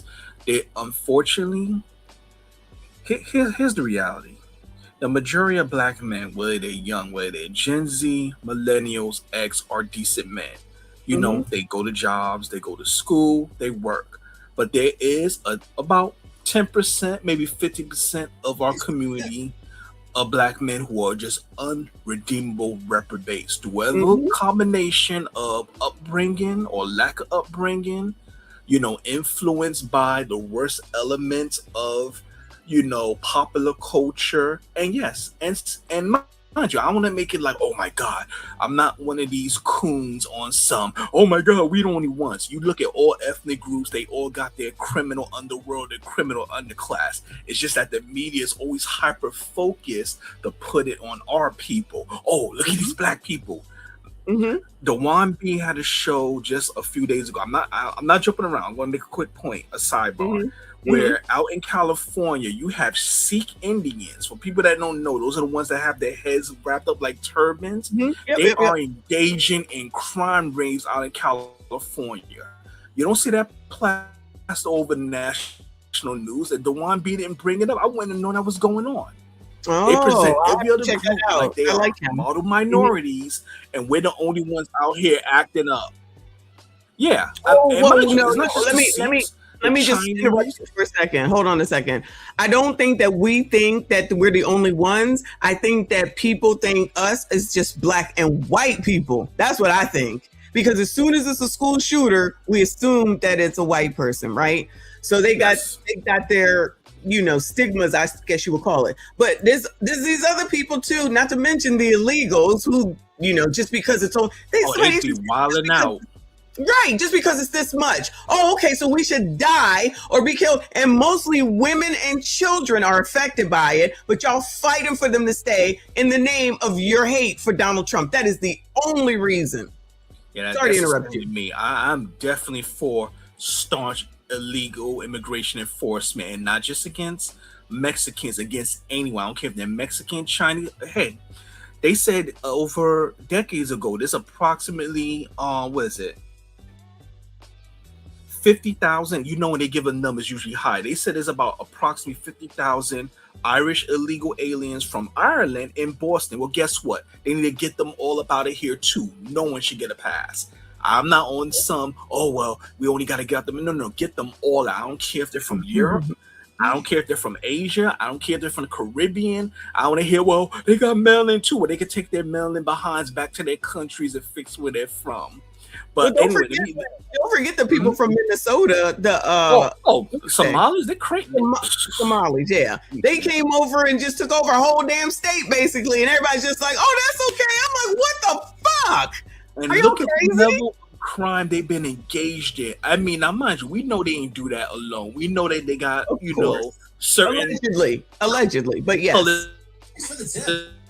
We allegedly they didn't do that on their own, because you could tell by listening to them, these are low IQ people. There's no way they can figure that out on their own. They had to have other people allegedly facilitating, giving them information. Absolutely, and just getting through the system. Yeah, absolutely. There's definitely, but that doesn't let the Somalians off the hook. They was willing participants in the scamming and the crime. Yes. So, but the people that are fighting for them are people who just have Trump derangement syndrome. So they think they're sticking it to him, and at the end of the day, they're only hurting their damn selves, because you're fighting more for them than you would do and put in work for people here. Kind of what JP was just saying. Ridiculous. But anyway. So I was muted for a second. I want to make one quick point of that bonnet wearing philosopher that was talking about, oh my God, the crime in the streets. Let's talk about that for a brief moment. Yeah, the bonnet wearing philosopher she on the screen a few moments ago. Let's talk about the elephant in the room, or a lot of crime in the community, whether you would call it the black community, but especially the hood rat community. When you really get down to it, Keishas, and I spell that with 3 Ks, are at the basis of it. Because you know why? When not because something happened to them, if they feel offended, they know they got 2 options. They can, I'm going to borrow Dr. T. Hassan Johnson's terms, blue leashing and pit bulling. They can call the police and just lie and get a black man especially locked up, possibly killed. But their number one choice is pit bulling, where they know that they have either a hot-headed family member, boyfriend, acquaintance, that they know they can call up and just tell anything and crash. And that person was willing to crash out to the point of trying to unalive another black person. And and hell, I just seen it online on Facebook where they will like tag other black men to come on, and he'll be on Facebook making threats on Facebook. And if I see you in public. And the willingness to go is what trips me out, and the willingness to do it is it boggles my mind. Lives ruined or gone, and there wasn't that much the amount of energy that they're putting into this was not put into the ones in Liberty City in Florida, where the girl called her brothers for a situation that she was going to go back to anyway, and now they up out of here and the dude is going to jail and she free out here. You know, And the worst part is, even if the killer gets arrested, which they will eventually, the woman who orchestrated it just walks away scot-free like nothing happened. Correct. But which is why That's I don't why they understand keep doing why it. They people are so don't face willing no to follow them. consequences. Yes, but they keep if they don't see the situations, I don't see how they don't, and they're willing to follow it. I just feel like that's just a different class. So if that's what they're gonna do, that's what they're gonna do. Keep that shit on over there. What happens happens, because if anybody takes 1 second to think as they should, is this really worth it? Like I said, when they're going to go back, they're going to go back. They're going to go back. So you're going to lose your life or your livelihood or whatever over somebody that's going to go back to the same situation. And if that person who allegedly loves her is willing to do that to her, what the hell do you think that person's going to do to you? Because at the end of the day, they don't really care about her. So they definitely don't care about you. And the thing is, too much common sense. It's just crazy. And this is going on for decades. It's not like this is something that's recent. This is a phenomenon that's been playing out for decades and it's not being addressed. I mean, we need to have the other brothers talk about politics. It's not just about voting. That's important. We need to have a federal level proxy violence law that in any case, and not just for Black people, for any woman that it applies to, if they orchestrate a violent encounter that leads to people being hurt or killed, whatever sentence the man gets, if he gets 7 years, 10 years, she should get the same sentence. And let me tell you, if we start doing that, watch how quick that BS stops. There used to be a thing where, like, if you drove the getaway car and even though you didn't technically go into the bank, you get charged too. I forget what that was called. I feel like that's similar to the same thing. Now, whether they abide by that, I don't know. But if you were there, you were there. If you participated, you participated. Does that make sense? That's called being accomplished. You're right. No, it's still in effect. It's called being accomplished. I feel like it was something more than that, but I don't think that ever happens clearly. With I think it's another term, accessory after the fact. Maybe. Yeah, maybe. I think it's also they use the legal term accessory after the fact. Maybe. Yeah, we need to have a national proxy violence law. And let me tell you, it'll take a while, but after about 1,000 or so women get locked up, and then they'll get oh my God, if I send someone on a crash out mission and he does take someone out, if they trace it back to me, I'm going to prison too. You'll see that behavior stop. Suddenly they'll learn how to control their mouths. It won't be so quick. I'm going to get my brother. Yeah, but if you had a weapon and then it got stolen and you didn't report it and something happens, you get held liable for that. So it is, it's kind of similar to the same thing. You still participating in the foolishness. Why wouldn't you? Because somebody just recently gave somebody a weapon. Oh, it was that situation in Shreveport. The woman gave the weapon to one man. One man gave it to the dude that took out them kids. They don't talk about that woman that gave the damn weapon to two felons that shouldn't have had a weapon to begin with. That got lost all up in that damn story. Prison. Yeah, exactly. Maybe it's criminal conspiracy, or some of these other things that they're saying. Yes. But yeah, so that kind of was on the low in that story, but I definitely read that because I was always like, well, where the hell did the gun come from? Because he can't get one legally. Then they arrested that one friend, that one man, and I don't even know if he's alive or not. They arrested him, not the white man, it was a Black man. And then it was like, well, he's a felon too. Oh, that lady gave him the gun. I'm like, so where the hell is she in all this? Nowhere. Gone. Don't even talk about it. Person that just put here criminal conspiracy. That might have been it. That might be it. I agree because they want them to create chaos. That's why they don't punish them. They want them, the Keishas, the term I'm going to use with 3 Ks. They want the Keishas in the community stroking chaos. This is not by accident. I'm not saying they're making them doing that. They're allowing them to do that. That's the point. Allowing. Yeah. I hear you. I don't know, child. I don't know, but King. Could I ask you a question, brother? Can you hear me? Yes, I can. All right. All right. My Yeah, question. yes, sir. Go right ahead. All right. So you're talking about that we need a comprehensive reform regarding how the laws need to change regarding how men get handled in these situations versus how the women should be charged, right? He's going in and off of mute for some reason. Sorry about that. I had to unmute. Yes, I'm not saying don't let men off the hook. If they commit a crime, they should go to prison. I'm saying that women are involved, like they initiated it. They set someone on a crash out mission. I'm saying they should be held accountable too. If our society starts doing that, you're going to see the crime rate drop, because now women it won't happen overnight, but within a couple of months to a year, you'll see the crime rate significantly drop, because now the Keishas that's so quick to be disrespectful and fly off, because in their mind, well, I could call up such and such person, he'll take care of you. Someone would say it's a threat. Oh, I'll get this person on you.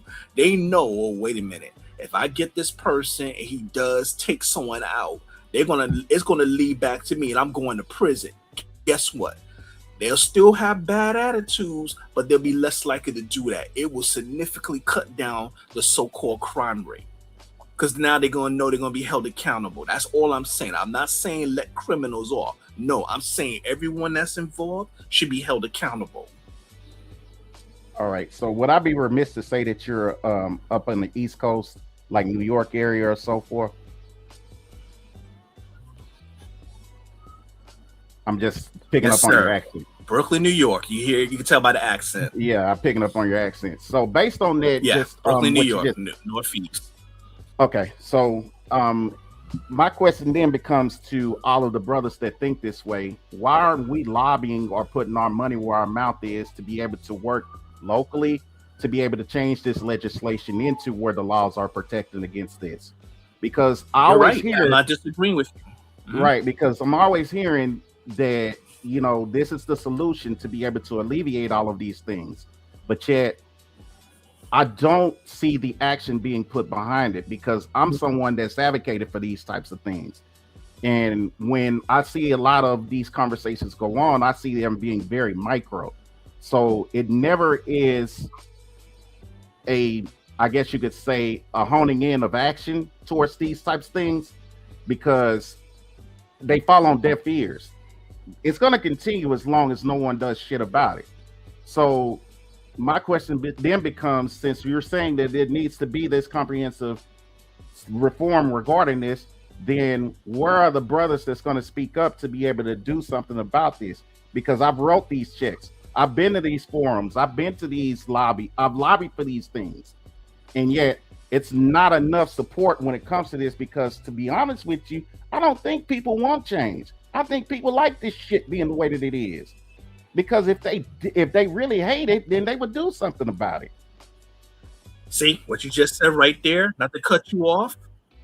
What you just said is not that people like it. Keep in mind, as Messi was talking about earlier, one thing I'll give the bonnet wearer philosopher credit that she got right, whether she heard it from someone, whether she understands it or not, there is such a thing called a prison dozens. It's already came out more than a decade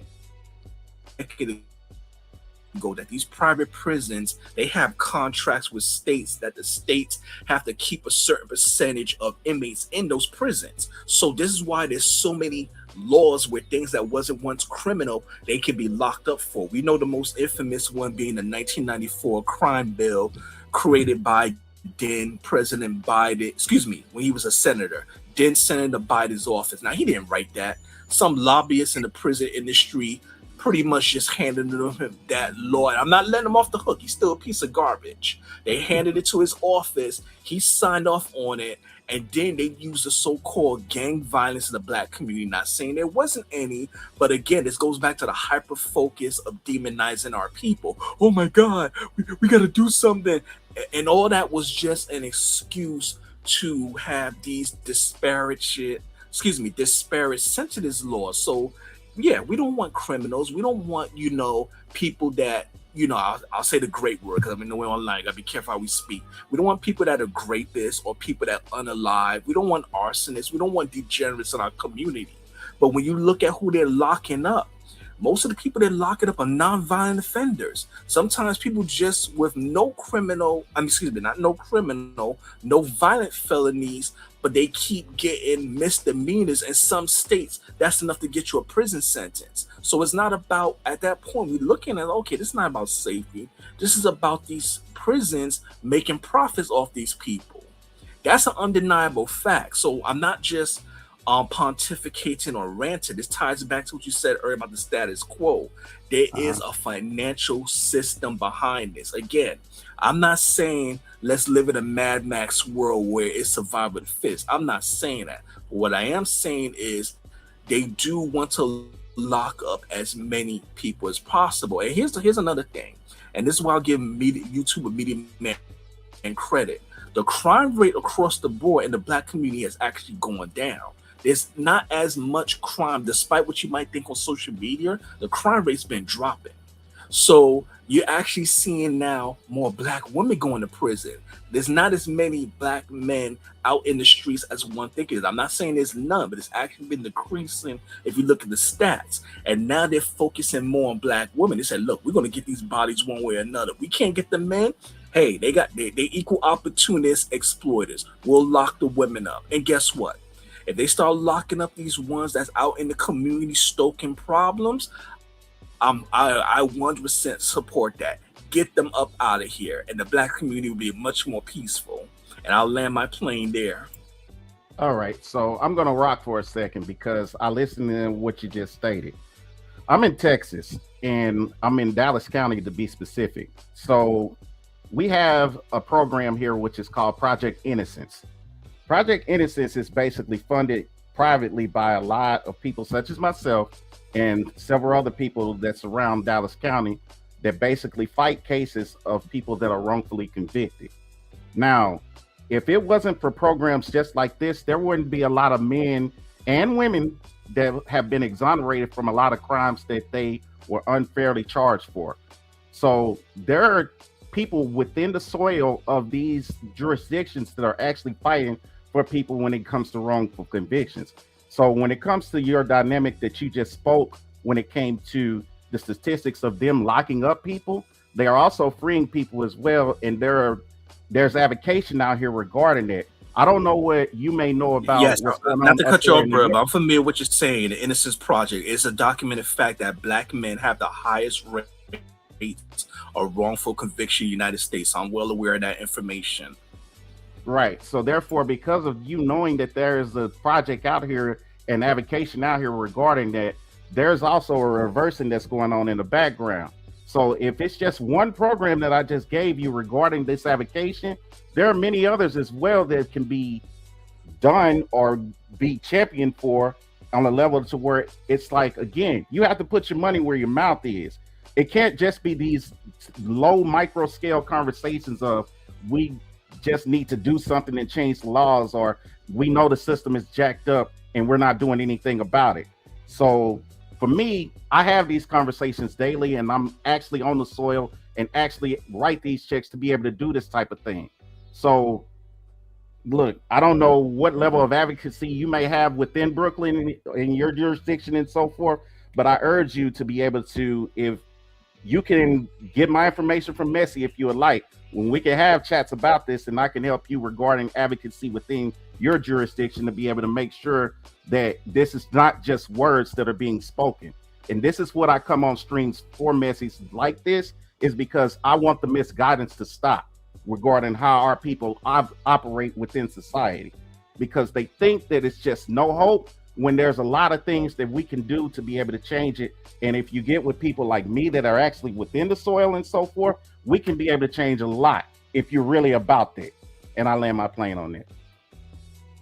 You know what, and I appreciate you both. Thank you so much, and everything, that you do, JP. And if you do want the information, just send me an email or holler at me, Passport King on Instagram. That's what Rolly and them should be doing. They ain't doing it. You know how I feel about Rolling. Fuck them.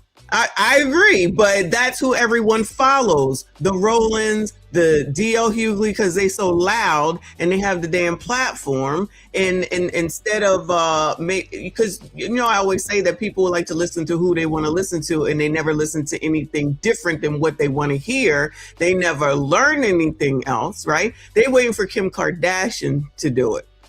I actually saw somebody recently say that, and it's like, when was the last time you heard her do anything? No shade against her, I'm just saying, at all. But then 2 seconds later, they're sitting up here talking about she's a whore. So it's like, you can't win for losing, and for those that do appreciate it, of course. But I agree with you. There's a lot of talk online all the time about what somebody is doing, what somebody is doing, what somebody is doing. Much like when all those people were taken on up out of here in that one particular week and a half or so.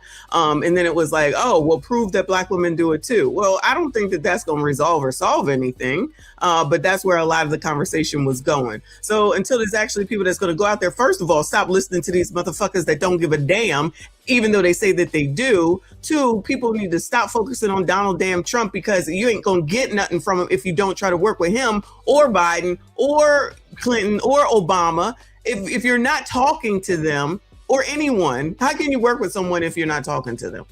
It just don't work that way. And the coloreds are telling all the other coloreds to not talk to him or talk to anybody Republican. So now, and I'm not saying it's only their fault. I'm just saying, but now it's, you can't talk to anybody if they say they're Republican, then they're cancer to the community, send Nicki Minaj back to Trinidad and all this other foolish, stupid shit. And instead of understanding that what has been going on has not been working, so maybe you should try something different. But that's just me and my 2 cents. That's what I think. But I got y'all. I appreciate it. Well, yeah, but I'll drop down though. Because I got a meeting in a minute. I'll make this one final point. Okay.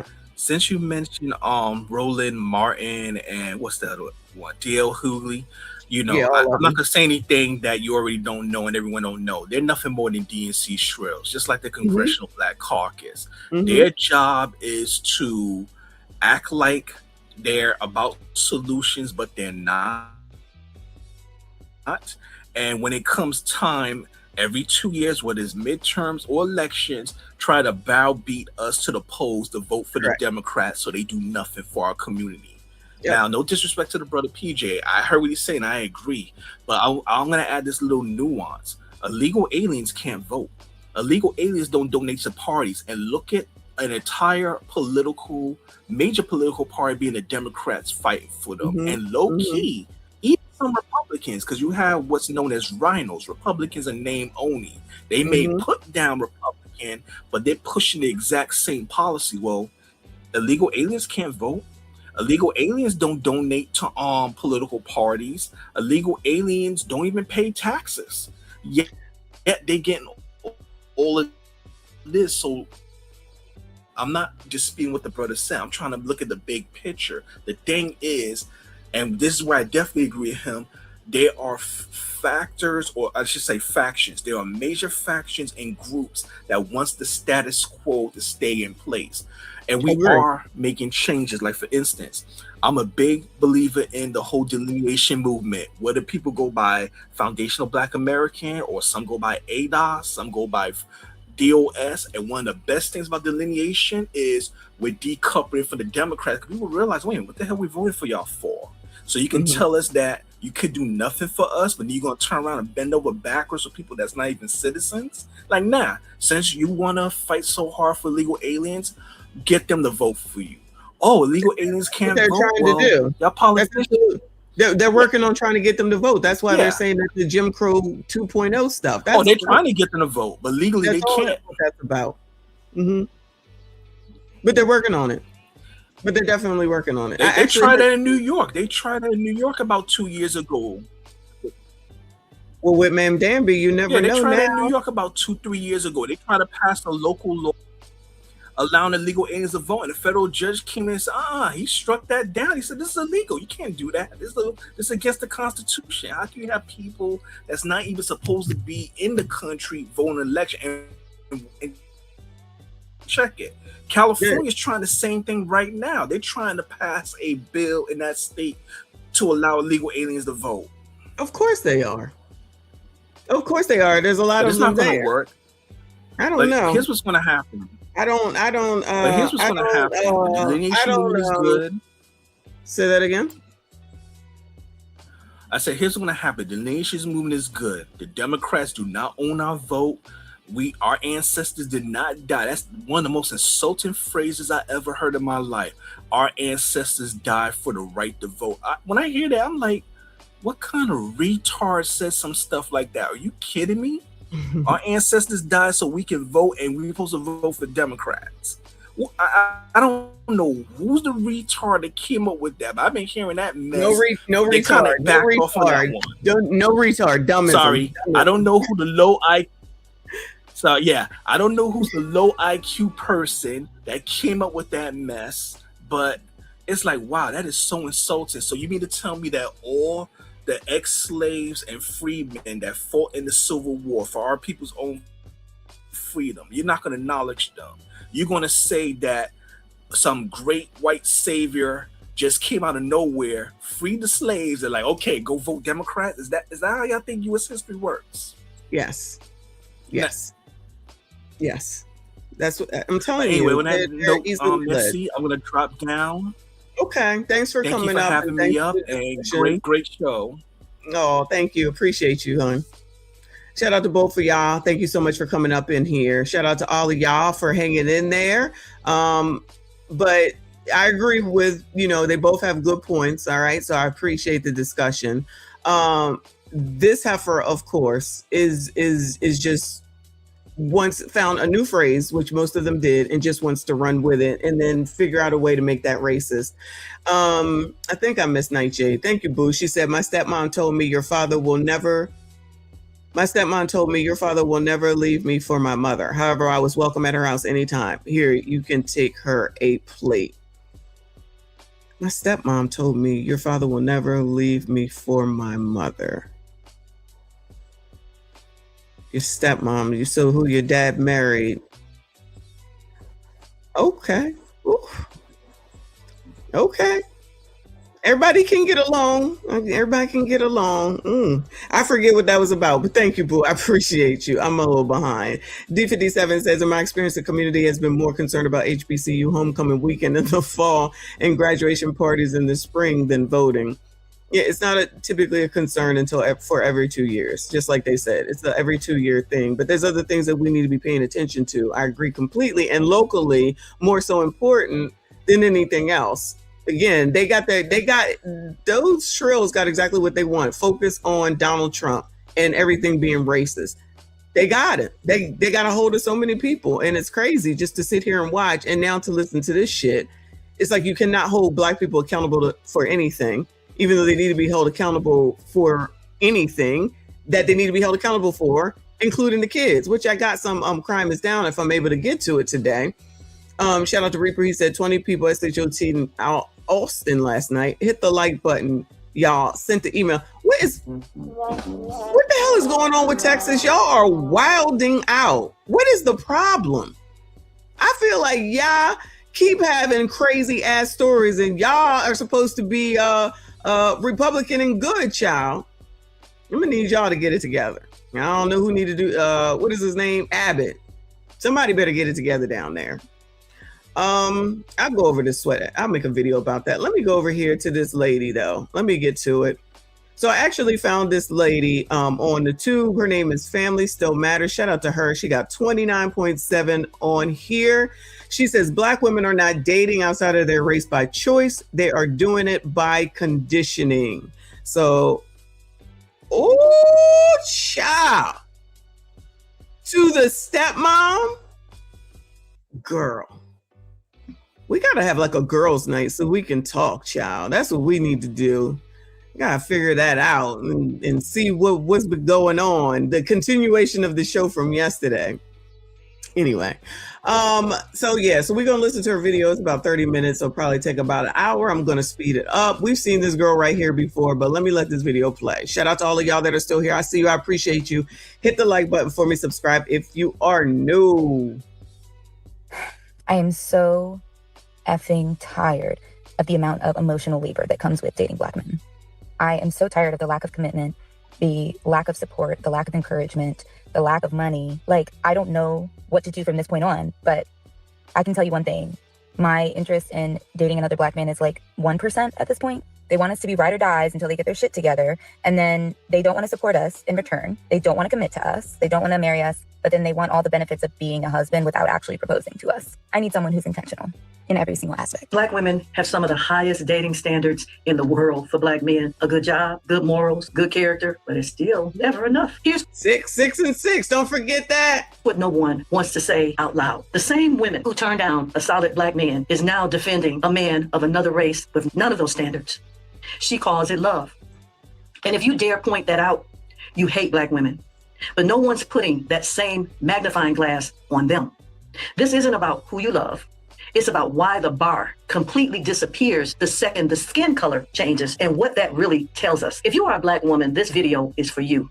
Not to tear you down, but because this conversation is long overdue. Too many black men are being passed over, and too many black women are accepting less from men of other races than they would ever tolerate from their own. Let them have it. Let them have it. Let them have it. Go on, do what you want. Have the fuck at it. I'm not talking to Mima. I'm talking about the women that, like the first girl that she's talking to.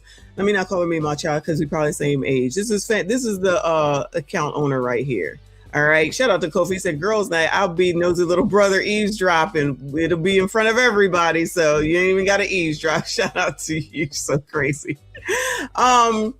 But do it. Just like the girl with the standards on the tonight's conversation. And Kitty is like, your standards, your standards, your standards. Those are her standards. To sit and wait for someone for 3 years, knowing that you can see what it is, but she didn't care. And she didn't care about the other black woman on the other side because there is no such thing as a sisterhood. By the end of this video, you will have a clear picture of the double standard that is quietly destroying black relationships, the root of where it comes from, how it shows up, and what it is costing our community. And I want you to walk away with the self-awareness to honestly assess whether you have been living it. First question that I have is, what are your thoughts on the state of black love in America today?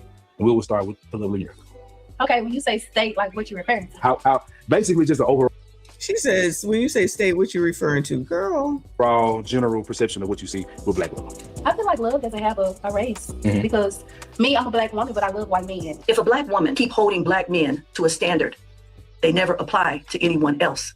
The only people losing are black women themselves. Profound. Exactly.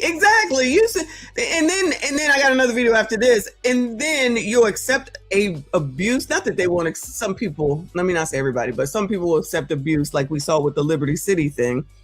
And it's like no common sense comes into play with regard to relationships or whatever. Then you go to tonight's conversation to get advice instead of going to get a fucking counselor or a therapist or someone who's credentialed, not Cheyenne Bryant. They probably still will listen to Cheyenne Bryant at this point, child. Before we talk about the double standard, we have to talk about where it comes from. Because this did not start on social media. It did not start with dating apps. It started in the home. I want to be transparent with you. I am a black woman, obviously. I was raised in a home with a father I admired. And in my generation, the idea of running to a man of another race as an upgrade was not something most of us entertained. Not because they'll say that the times are not the same. I'm assuming she's Generation X. The times are not the same. Well, y'all flow on. Just flow on. Because don't forget, it's okay. It's okay when it's a black woman to a white man, but it's not okay if it's a black man to a white woman. And we're just using white, but it could be anybody, of course. We're told not to. But because we had seen black men. Oh yeah, back in the day, Granny would say, don't you bring no white person up into this house. Say I'm lying. Don't you bring no white person up into this house. You know, that was also back when there was racism overtly in your face too. Definitely. The colored stayed where they was and the white people stayed where they were. Now that I did notice in the 70s for sure. Wasn't no white people in my neighborhood. Now the neighborhood that I grew up in, all white. Ain't no black people in there now because they sold everything and now they took it over and it's worth millions. Close, loving their families, leading their homes, providing and protecting. We had a reference point. We knew what a good black man looked like because we had one in the house. But something. Ooh, you mean like all the military men in my family? Like I have said 55 million and one times. All of my uncles, my grandfather, even a lot of my male cousins, military, Navy, Army. Mostly Navy and Army. Even my stepfather, Navy. But now you say that to somebody, they be like, the Navy is or not the Navy, the military is a racist. Child, everything is racist. Wherever you working now, if it ain't self-employment, it's racist. So what are you gonna do? Just be saying shit just to be saying shit. You're not gonna send your son to go to the white man's military. I'm sorry, don't you get that benefit to still live here and all that shit that you see over there? Don't come over here. This freedom of speech that you have here that you can't have somewhere else. Oh, you still complaining? Okay. Shifted. And when you look at the modern generation of Black women, many of them do not have that reference point. They did not grow up with a father in the home. They did not have a Black man they loved and admired and looked up to. And when you grow up without that, you do not develop a natural appreciation for Black men. Black women love to approach other ethnic non-Black men. Like, they go up to them, shoot their shot. That's like, our confidence. This is Black men. They don't feel like we worthy enough for them to shoot their shot. There's a meme, right? And it's a group of Black women on top and a group of Black women on the bottom. And the meme says, when Black women see Black men and all of them is frowning and they have that quote unquote resting bitch face. And then the top says, when they see white men and they all smiling and looking friendly and approachable. I think that's how, I'm not saying we're all Black women. I think that's how some Black men even view Black women. They feel like they come off unapproachable. They just look, they don't want to be approached. But if it was a non-Black person, now your vibe is a little bit different. Now you're much more friendlier. When it comes to trauma too, you so used to like messed up Black people, and we see a white person, it's like, okay, well, I can vibe with you. Me personally, like if I'm in a room with, Caucasian men or whatever, I may not look so mean. That's disappointing though, to hear like our women feel more comfortable being around a different group of men rather than a Black man. Imagine coming out of your face and saying that, but this will be the same people talking about when you going over there, passport bros, or if you dating whoever around here that's not Black. The all damn audacity. Oh, I'm friendlier in the midst of white people. Child, I promise you, I'm not more friendlier to anybody. I don't care who it is. Fuck them all. Let me stop. But seriously, I'm not more friendly with anybody because everybody get on my nerves, to be perfectly honest with you. But imagine saying that shit. That sounds crazy. Sound a little racist? Is it backdoor racism or something? I don't know what it is. You develop a void. And that void gets filled by culture, by media, by programming. Sage, I just had to open it up. He said, Sage Talk Biz says, hold up, but they didn't grow up with a white man in the home either. Interesting how that works out, huh? You're absolutely right. But white is right, allegedly, from what it is that they say. Full of shit. Y'all already know. And that programming tells her one thing. Black men are the bottom. White men are the top. They represent coming up. This is not an accident. It is the result of decades of conditioning. Black men have been portrayed as dangerous, irresponsible, absent, and inferior in almost every form of mainstream media. And when a young Black girl grows up without a father to counter that narrative with his presence, his love, and his example, she believes it, not because it's true, but because nobody showed her otherwise. And this is where it gets personal, because even when you look at someone like Venus and Serena Williams. Tennis legend Venus Williams is off the courts and on to a new chapter in life. She's married. But this isn't just any wedding. Venus and her husband, Italian actor Andrea Preti, celebrated their love twice. First in Italy, and then in a 6-day extravaganza in Palm Beach, Florida. Let's dive into how the 7-time Grand Slam champion celebrated the happiest week of her life. Venus and Andrea's romance began in 2024 at a Milan fashion show, a chance encounter neither had planned to attend. Venus was on a sister's trip to Lake Como when a last-minute invitation arrived. Andrea was tired, but destiny had other plans. From that meeting, a private and heartfelt relationship blossomed, leading to the big announcement in July 2025. Venus revealed she was engaged to Italian actor and former model Andrea Preti, giving fans their first glimpse into her personal life. In her lavish, luxurious, multi-million-dollar wedding. Vogue magazine captured all of the pictures because no cameras were allowed in the venue, but it was absolutely beautiful. Serena looked absolutely beautiful. Her dress was gorgeous. It was a fancy strap. She looked like Venus, or wait, she called her Serena. That looked like Serena, kinda. I mean, I know they're sisters. Them boobs look huge. Strapless ball gown, and she had $3.5 million worth of jewelry on. Whew, I wish I was rich. And they both exchanged their vows under an extravagant floral arch. And Alexis said that he wants to spend the rest of his life taking care of Serena Williams. And he said that she's the greatest of all time, not just in sports. Whew, he knows all the right things to say. Anyway, Serena looked beautiful and her wedding looked amazing. From the details, everything was so classy. Oh, wait, that is Serena. Child, I thought they were talking about Venus. I'm so confused. My bad, y'all. My bad. And luxurious. Two women who had a father who was present, who pushed them, who built them into champions. Something still shifted. We do not know everything that happened inside their home, but we know that two Black women who were raised by a Black father watched who watched that man pour everything into them still ended up choosing partners outside their own race.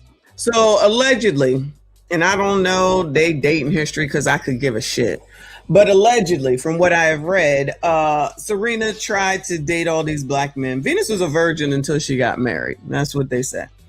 But Serena tried to deal with all these other people, one of which I think was Drake, and one was Common, and no one wanted to marry her, and it was all these allegedly all these issues going on. So that's allegedly the reason why. And that's the same thing with Eve, because Eve used to mess with CVJ. I haven't seen him in a while. He's still alive.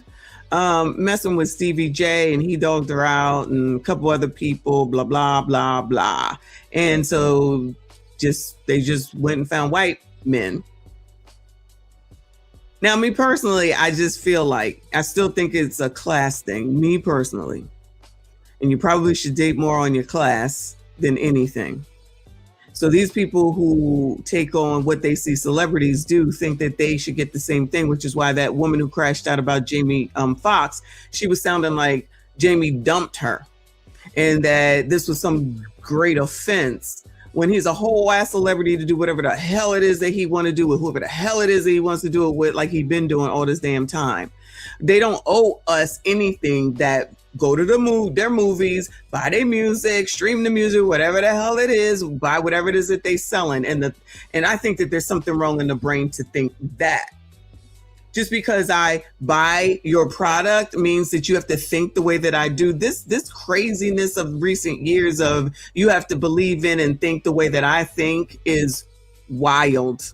The whole thing is wild. And then these same people go around talking about capitalism. Well, you dumb asses, as long as you keep buying, you supporting it. So I don't know why y'all complaining. It don't make sense to me. Somebody just said that in one of the comments. Oh, these people just are capitalists, and you're a consumer. So if you're buying their shit, then you're participating in the same thing that you complaining about.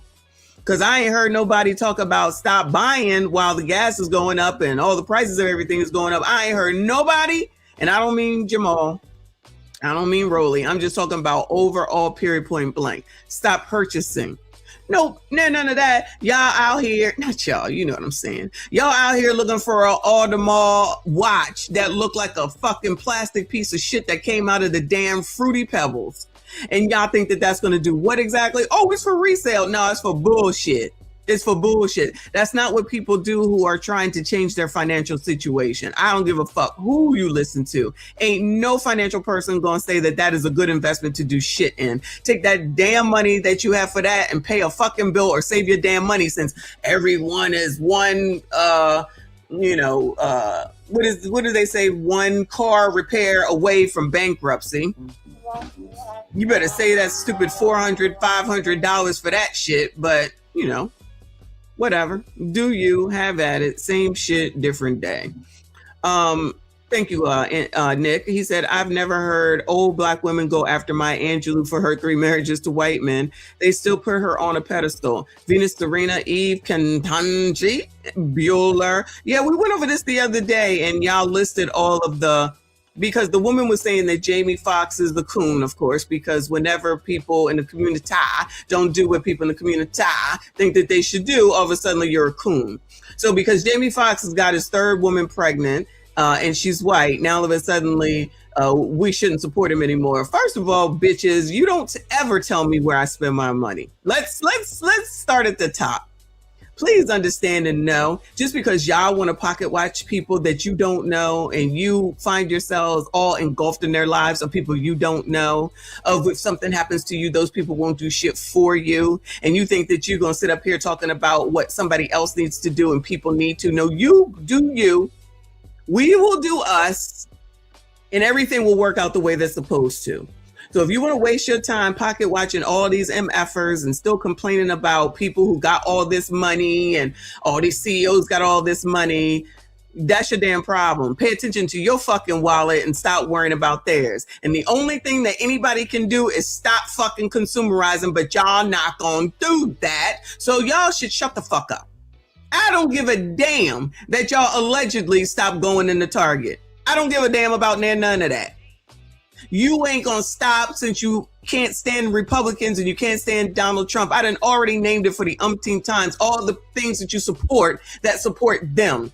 So until y'all do some research, much like JP says about the political part of it, y'all can miss me with all this bullshit and all those people on Instagram that are having a fit over the fact that, yes, if that bitch can call Jamie Foxx a coon, then we can call Venus a coon, Serena a coon, Ketanji a coon, and all these other black women who married white men, fucking coons too. What's good for the fucking goose is good for the gander. Y'all gonna stop this bullshit, or you gonna continue? That's okay, because we can do it too. We can do it too. Because, child, we can list them all. We done listed them all the other damn day. Y'all can hate it and then all of a sudden say that I'm the problem. No, y'all are the problem because you don't be fucking paying attention and you be saying shit that don't make no damn sense at the end of the damn day, child.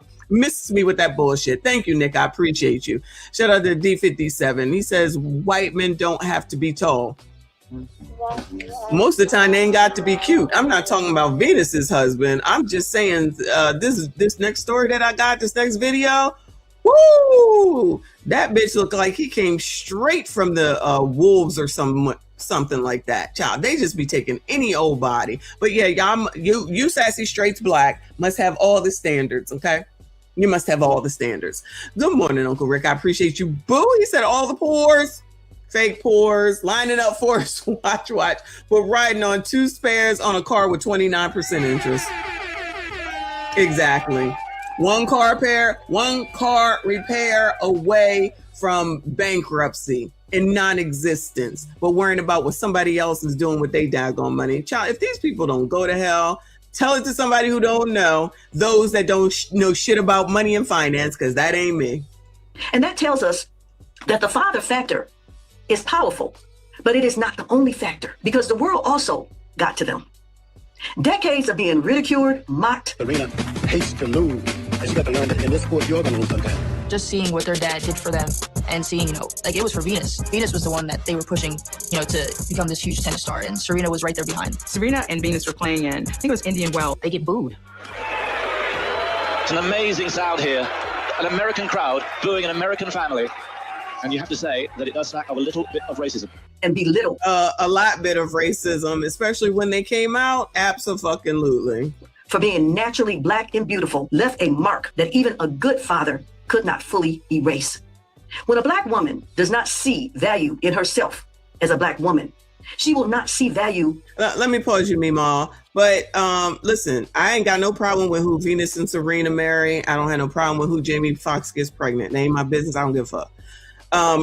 But one would think that, because I just put the post up, y'all. Let me back up. I put the post up about fathers who have created successful kids. And there's bitches in there that are whining and complaining, right?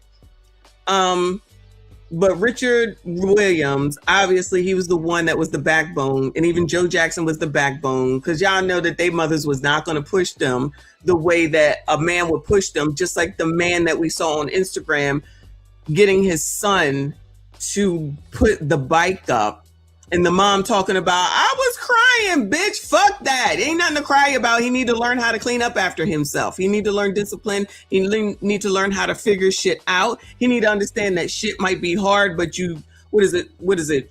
It used to be a saying, try, something like that. You continue to do it until you get it. But these bitches don't think that far ahead. But as far as Venus and Serena getting booed, right? That's mostly white people. This is the white people booing you. They still found a way to marry white people. So I don't know if there's a rhyme or fucking reason, honestly. There could be anything. I don't think it's one way or another. She's saying that it's conditioning. Maybe it is, but child, if you were kids, because they were kids, and going into this, it's this arena, outside arena, Arthur Ashe Court or whoever, whatever, the French, the Australia, the US Open, whatever it is. A lot of white people, let's be honest, it ain't a crowd of niggas. There's a lot of white people. And then they booing you, and it wasn't just in one place. I remember when they first came out, they're booing them in a lot of places. They got over it. They got over it. Y'all still sitting up here talking about racism is keeping you from something. Child, if y'all don't get the fuck out of my face, not y'all, you know what I'm saying. My fave is here. Thank you, Boo. He said Michael Jackson was tough because of his daddy, Joe. Listen, listen, Joe did what Joe did because that was that time. Motherfuckers today are so damn weak. Motherfuckers today are so damn weak. That's why your fucked up kids is out here gremlinizing all over the place and sitting up here. Now we know about sweat equity because you're not, listen, I don't know. But the odds are is that they were not monitored enough that they didn't not get involved with that mess with drill rap, I think it's called, to then go and do that mess and plan that mess. So something somewhere, some wires got a little messed up or whatever.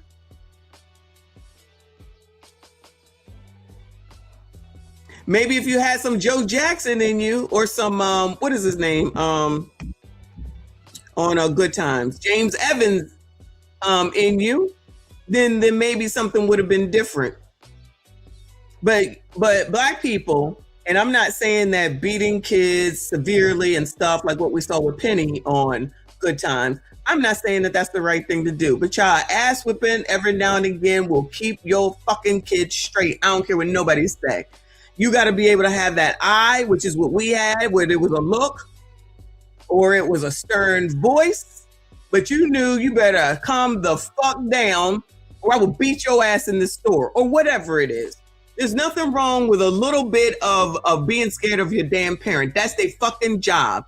And these parents today ain't doing that. You letting your kids wild the fuck out. And then they get into this stupid ass situation or they out here being taken out at doing dumb things, getting arrested. And then y'all act like it's racism. No, it's dummism because don't nobody want to raise their dumb ass kids.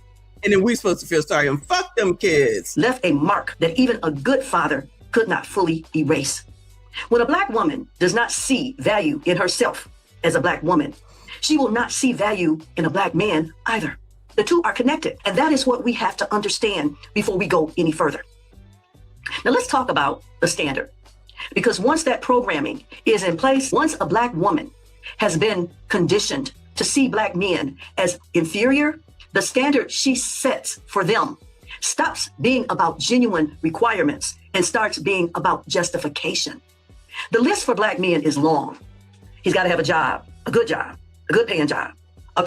Child, I'm gonna need you to have a job. I ain't gonna lie. I ain't gonna hold you. I'm gonna need you to have a job, child. Car, a new car. A car, a new car. Is this what they say? Let's listen to Mima's list, child. You definitely gonna have to have a job, okay?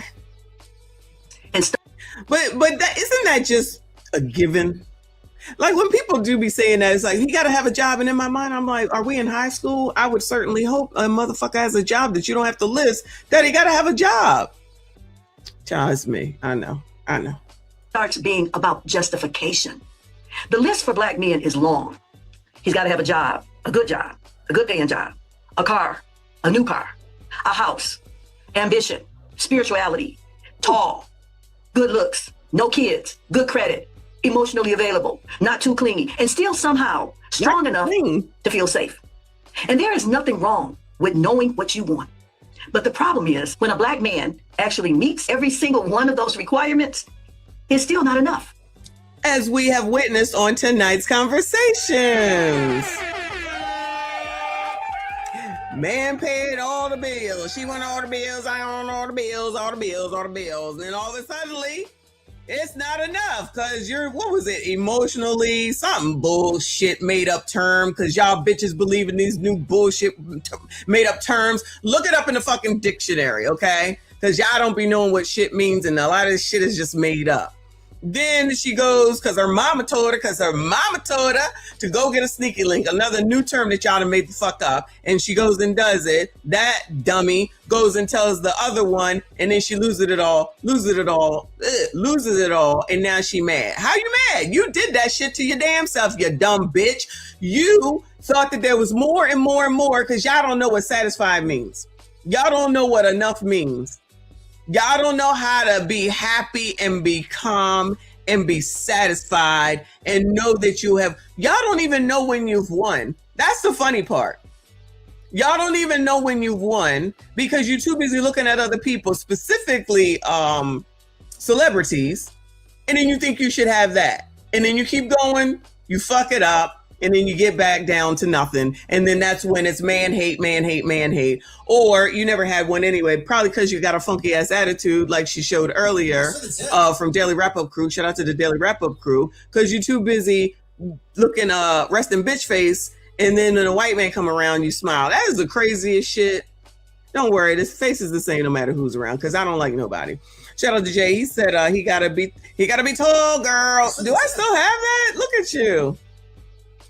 But now that you 60 pounds, 50 pounds, 80 pounds, over 100 pounds, where you used to look like, now that you got 1, 2, 3, 4, 5. You know, like the 10 crack commandments. 1, 2, 3, 4, 5. Cheering. Now that your man ain't sugar honey iced tea. Now that he went oops upside your head, you go oops upside your head. Now you talking about character and integrity. Character and integrity. Black chick math at work. Black women don't know the difference between a brother that's 5'10" and a brother that's 6'10". They don't know that. And you know what cracks me up about a lot of lovely ladies in the community? They talk about the character and integrity. Yeah, after you got rid of having babies by nug, after you reproduce with man, character and integrity, before you had all those babies, before you got stretched out, before the catbacks had 150,000 miles on it, the only thing you was talking about was. Thanks for the tip. Yeah. Shout out to Obsidian. I totally forgot about this. And where is? Have a 2-car garage. They gotta have between a dude that's 5'5". I got an Obsidian section. But it don't matter. He gotta be tall, girl. He gotta be tall, girl. There it is. There it is. Shout out to y'all for remembering that, child, because I totally forgot. I got my whole Obsidian section, child. Shout out to Nick. He said, I didn't own a truck until I was in my 30s. Child, these people try to get so much stuff when they're young, then be in all this damn debt, and then be looking around talking about I'm in $90,000 worth of debt, and the boyfriend says I'll only marry you if you pay it down. You got Dave Ramsey throwing a fucking hammer into the plan. No sense whatsoever. Naomi Reed, thank you so much. He said husband store analogy. Thank you so much. I appreciate you. Shout out to y'all that's still hanging in there. Come on, Mima. He's too soft, too focused, too available, too boring. There is all too available. I have heard that before. Actually, that was on Sex and the City. You're just too available to me. I'm like, girl, what? An attentive Aiden, shout out to those that know, carrying Aiden, after dealing with Big didn't want her, went and got a new girlfriend, married her, didn't tell her shit. Then you got Aiden, good looking, got a job, own business, lives in New York, good looking, tall man. You're too available to me. Child, these bitches is crazy. Actually meets every single one of those requirements. It's still not enough. He's too soft, too focused, too available, too boring. There is always a reason. And one of the most common excuses you hear from successful Black women is this: I cannot find a man who makes as much money as me. But then you look at someone like Serena Williams, one of the greatest athletes in human history, worth hundreds of millions of dollars. And she married a man who has money. Not going to minimize that, but nowhere near her level. Shout out to Taylor Swift and Kelsey. Shout out to Taylor Swift and Travis Kelsey, I think his name is. Shout out to Rihanna and is it ASAP? I think ASAP Rocky. Child, these people just be saying shit just for chaos's sake. If you really wanted somebody on your level, where you work is where you find somebody on your economic level. Y'all know damn well you want dirty socks and Nike slides, and that's what you be getting, and that's where you be going. And then you think that they're gonna make the same amount of money as you. You work as a lawyer, y'all probably should be looking at other lawyers. That would make sense, right? If you are VP and you want somebody with VP money, then you should be looking at other VPs. Y'all be looking down here at the DoorDash driver. Ask yourself honestly, if her husband were a black man with that exact same income and that exact same net worth, would he have been good enough? You already know the answer. The money argument is not the real argument. It never was. Because here is what is really happening. When a black woman has been programmed to see black men as inferior, no amount of success, character, or consistency will override that programming. The bar is not high because she has standards. The bar is high because she does not want him to reach it. And if he somehow does, she will find another reason. We have seen women divorce. Wow. Hold on, Mimo. Hold on. I'm going to minimize that, but nowhere near her level. Ask yourself honestly, if her husband were a black man with that exact same income and that exact same net worth, would he have been good enough? Would he have been good enough? Of course, the phone's ringing. You already know the answer. The money argument is not the real argument. It never was. Because here is what is really happening. When a black woman has been programmed to see black men as inferior, no amount of success, character, or consistency will override that programming. Programmed, y'all. That could be it. Like those people I told you that I heard when I went to that girl's birthday party. I'm like, who the fuck are these people? I didn't realize people really talk like this. I just thought it was on the internet. Crazy. Girl, you don't need no man. I ain't had no man in 10 years. I'm my Drake voice. 10 years? Until he's able, they specifically said this, until he can come into my house and be equal to me. And I was just like, deja vu, sitting up here listening to this shit. Yeah, crazy. The bar is not high because she has standards. The bar is high because she does not want him to reach it. And if he somehow does, she don't want you to reach the standard that they want so that they can what? Keep y'all underneath of their daggone feet. So they can have total control, child. This is crazy. Shout out to what I say this?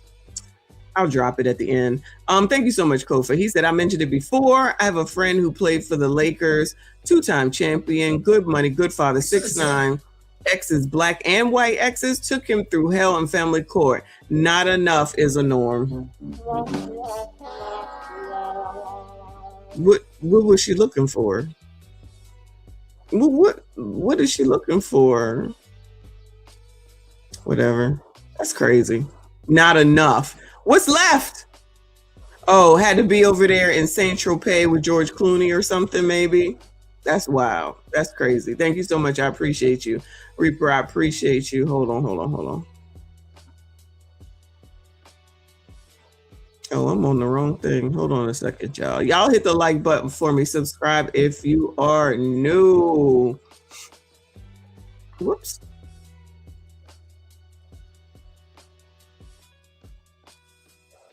Oh my goodness gracious. What the hell?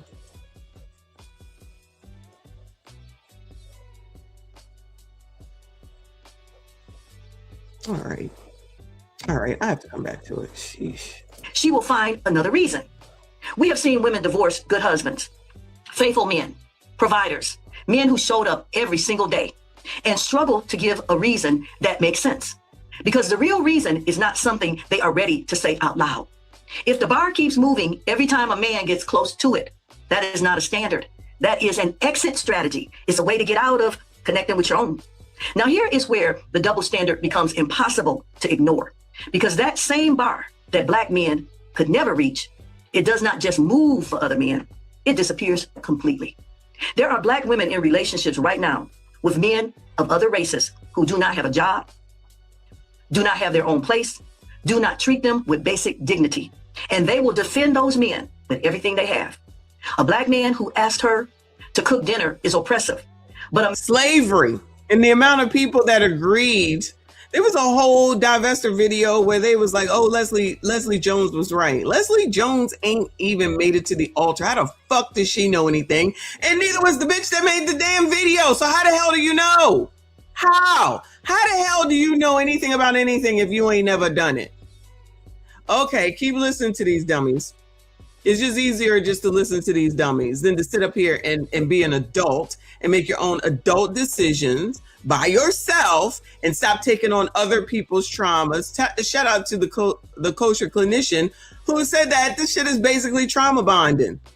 Trauma bonding with other people, just like that bitch that's over there talking about Jamie Foxx did this to me. Jamie Foxx don't know you, bitch. Jamie Foxx does not know you at all. This ain't got shit to do with you. I got it, Rob Reaper. Thank you so much. Shout out to Uncle Rick. I appreciate you. He said most women, the more you give them, the higher the expectations get. That's why she needs to work. She needs to have something to do. Bored is a cuss word. All this time that I have been off, I have not been bored. I'm like, oh yeah, I'm ready to stop working because I have not been bored at all. Shout out to you, boo. I see you. I appreciate you. Man of another race who contributes nothing financially, emotionally, or practically gets patience, grace, and loyalty she never extended to her own. I'm not saying this is the case in all cases, but the majority of the cases, this is what we see. Tommy Sotomayor has covered this extensively. If I'm walking down the street and I see a black man with a white woman, there's a weakness in him. Ooh, something in him is weak. Oh, child, y'all remember this. A black man going down the street with a white woman, there's something weak in him. But if I see a sister with a white man, then that means that she done had enough. Child been had enough of you bitches. I think when I see a black woman with a white man, I think, oh, she's tired. Like she must have got so fed up that she's getting to rest now. They'll tell you as a black man, if you don't date black women, what will they say? You hate yourself and you hate your mama. Yeah. Okay, cool. Because they say, how can you not love that which had you? What do they say to a white man who say, I only date black women? So like savages. So black women started to hate black men because black men reminded them of who they are. Look at it today. Mm-hmm. You've never seen a black woman complain about a black woman being with a white man. They never said they're going to boycott this black woman for being with a white man. They never said that Serena Williams must hate her daddy. They never said Venus Williams hate her daddy. Yeah. Hate herself. Yeah. So she walk around in a blonde wig looking like the beast from Beauty and the Beast. And one case that stands out. Let's not talk about Jamel looking more white every day, and Serena looked like she changing white too, y'all. Remember when she was offended by the fucking cotton tree plant? These bitches just be saying shit, child. Involves a woman in the adult entertainment industry who openly stated she only dates white men, not just any white men, overweight white men who speak to her in degrading ways. My ex, who I was with for a very long time, he was a white guy who grew up in a Haitian neighborhood, went to his Haitian best friend's house every day. He'd been around black people his whole life. He lived in yes, exactly. I have Twiggers.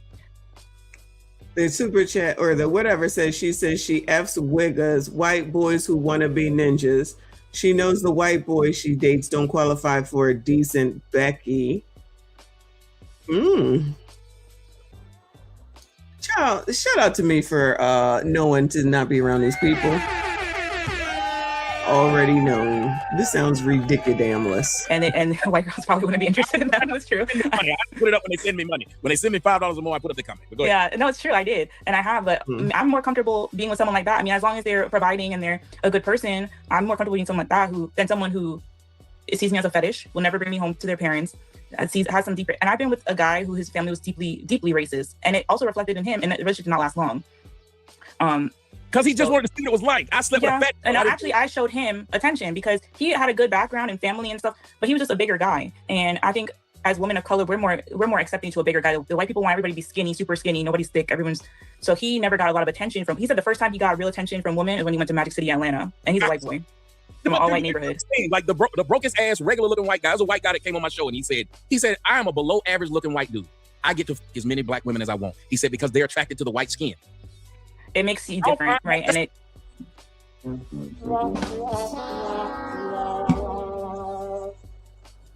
I can't. Y'all crazy. Good luck to y'all. But that people supposed to listen to you with logic like that. Oh, just because he's got white skin. Oh, dumbasses. Rick said, this ties into the white Jesus imagery. The perfect man is white. So how can a black man be that? This is a domino effect of programming at the subconscious level. Well, that's what the channel is saying. That's what her title was. So, yep. And we just listened to it, but this sounds crazy. Of course, all of it sounds crazy. This is weird. To me. It's weird. Oh, white skin. Oh, yes, I'll take him.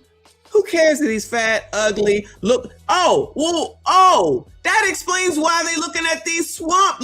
What is Dr. Umar call them? Like swamp lizards or something, looking like they came up out of the damn gutters and shit. People that I'm like, oh, I'm crossing the street. What the fuck? You allow these people to touch you? Child, don't even look at me. You look like a swamp lizard or something. Kind of gives up power. And I know Black women in the situation, they're breadwinners of their household. They make your partner big, doctors and stuff, and they date a white guy and he's really not doing anything. And I don't like that personally. I'm not into that. It happens a lot. These celebrities who I've seen get divorced, several of them. One of them that was on a talk show. One of them that created that's on the show that my daughter likes. Abbott Elementary. She just got divorced. Some white man took her money. Like, if you keep being with these young. Brunson. Can't think of her name. Quinta Brunson. From Abbott Elementary. Her husband sure was white. Surely was. Ashley Foot in the building. Thank you, boo. Ashley loves me a black woman and a white woman.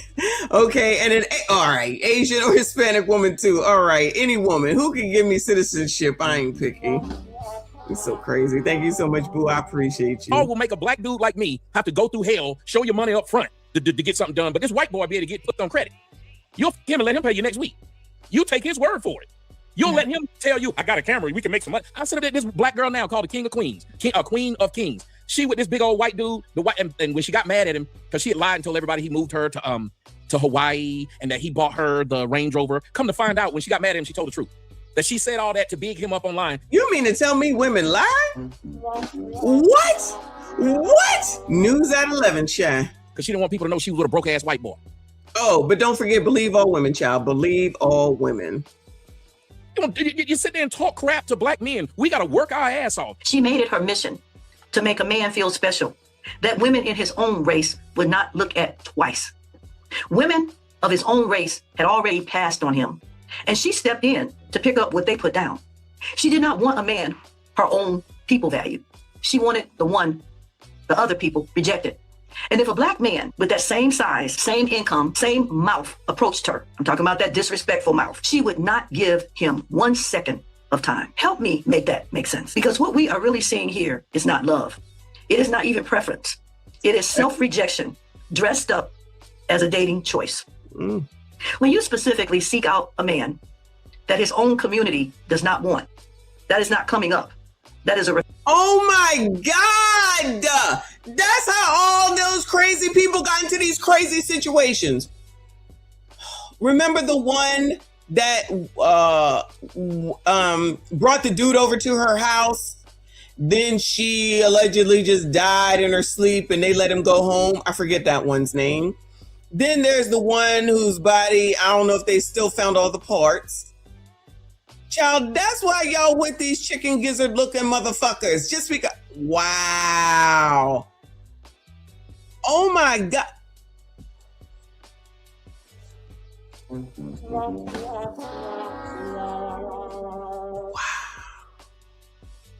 Cause I be looking like, girl, I see what you look like, and you went for this swamp lizard, ugly ass, scary, come out of the fucking sewer motherfucker. What? The way you look? Oh my God. Oh my God. That is ridiculous. That's crazy. But y'all got to do everything, Sassy Straights, the black ones. The one that got into the car at 3 a.m. that went to go get gas, but she was with the illegal. Yeah. And everybody was trying to be like, oh, well, I mean, he did do something to her. It's like that. She willingly went. She willingly went. Wow. Night J says, as a black woman married to a white man, these people thought patterns is so dang strange. There's a pattern. This is crazy. Oh my, this is weird. That's weird. All the more y'all need mental health help, bitches. All right. I know you hating hoes is hating and listening. Get some help, because y'all crazy. Help your fellow sister if you really have a sisterhood, because I'm not in it. I'm not in it, child, because I don't trust y'all. Never have, never will. All right. Go get yourself some help, because y'all still coming up wildebeest. Yeah. That's not what Dr. Umar calls them. But y'all want to hang out with wildebeest? Go ahead. Go on. Have at it. But black men delete us too. Okay, then go with the least one that's gonna delete you. But y'all talking about racism. Y'all talking about all the races. Then you go to a racist. You be admitting it. You be admitting it that they're racist towards you. You still stay there. Deranged. Then you go and have kids. Reflection of how little you think of yourself. And then there is what these women call divesting. The idea that black women leaving black men behind and choosing men of other races is some kind of liberation or elevation. But here's what the divesting conversation leaves out. The majority of these men of another race are not marrying these black women that are divesting. They are not building with them, not permanently. They are not choosing them as their first choice. And here is the biology that nobody wants to talk about. If a black man has children with a white woman, the bloodline remains black. If a black woman has children with a white man, the bloodline remains black too. White men who come from generational families with any kind of racial awareness know this. And that is why the commitment rarely comes. She thinks she is coming up, but in many of these cases, she is coming up to what? Especially if they ain't got shit, but you got all these commands and demands. Well, you can command and demand all you want to. It's what you can get at the end of the day. So you clearly can't get it after all the commanding and demanding. And the odds are it's probably because you commanding and demanding instead of being a normal ass bitch. You got to be a real see you next Tuesday. And then you go over here to Neanderthals. Yeah, I think that is what he calls them, and snow puppies. But those wildebeests, child. Y'all go over here to wildebeests because that's the best you think you can do. If black women are the beauty standard, black women are the beauty standard. We're the beauty standard. Why are you going to Neanderthals then? Child, listen, no offense, white people, but child, these men be ugly with a capital UG, okay? I am running back the opposite direction if they come down the street where I'm at. The opposite direction, running quick. They over here bringing them home, bringing them to their homes, going to their homes. You don't know these people. Yeah. That is insane. That is insanity. I don't care. It is what it is. Original Man, I appreciate you. Media Man debunks their lies every week. I know he does. I know he does. Thank you, boo. Detour, not the destination. Now let's talk about the part of this conversation that exposes the hypocrisy most clearly. Do you think this question is judged on the same metric scale of being culturally acceptable? A black woman with a white man versus a black man with a white woman. Do you think those metrics are even? Well, the only reason I say no is because I've never sat in a room with any of my black brothers and they be like, yo, man, this girl I wanted to dating this white dude, man, and he this and she doing it. I've never in my life sat in a room. I've never even seen only time I've seen black men speak on that with my own eyes is in defense to comments that have been made about black men dating women outside of their race. I've never seen it. And so no, that would be my answer, because if we look at the facts, if we look at the conversations on the internet, I've never seen it, but maybe somebody else has seen it. I've never seen it. So I can't say the metrics are fair at all. I think that the metrics on the side of black women not approving black men dating outside their race are much higher. Black men who date or marry women of other races are dragged publicly. They are. Shout out to Jamie Foxx. Congratulations to Jamie Foxx on his next kid, his white mixed baby that's coming, allegedly. Uncle Rick said, I know 2 black women here. They won't date a black man. Both of them married white dudes. Once the men got stable, left them both for white women. That's crazy. But black men leave us too. Y'all already know that's what they're going to say. But black men leave us too. Oh, but child, let those that allegedly know do what they do. They can say what they want. The facts are the facts. And just like Original Man said, we know that Media Man does it. But child, we've looked up stats ourselves. It is what it is. They can say whatever they want. They just sound crazy because they be lies. It's easily ChatGPT or Googleable. Just keep saying dumb shit, child. Called sellouts. They are told they hate black women. That criticism is loud, consistent, and coon. And it never stops. Never stops. But when black women date or marry outside their race, the same energy is almost nowhere to be found. In fact, it is celebrated. And the women who push back the hardest on Black men dating out are often the very same women who are doing it themselves or planning to. You cannot demand a standard of decency from others that you refuse to give yourself. That is not a moral position. That is a convenience.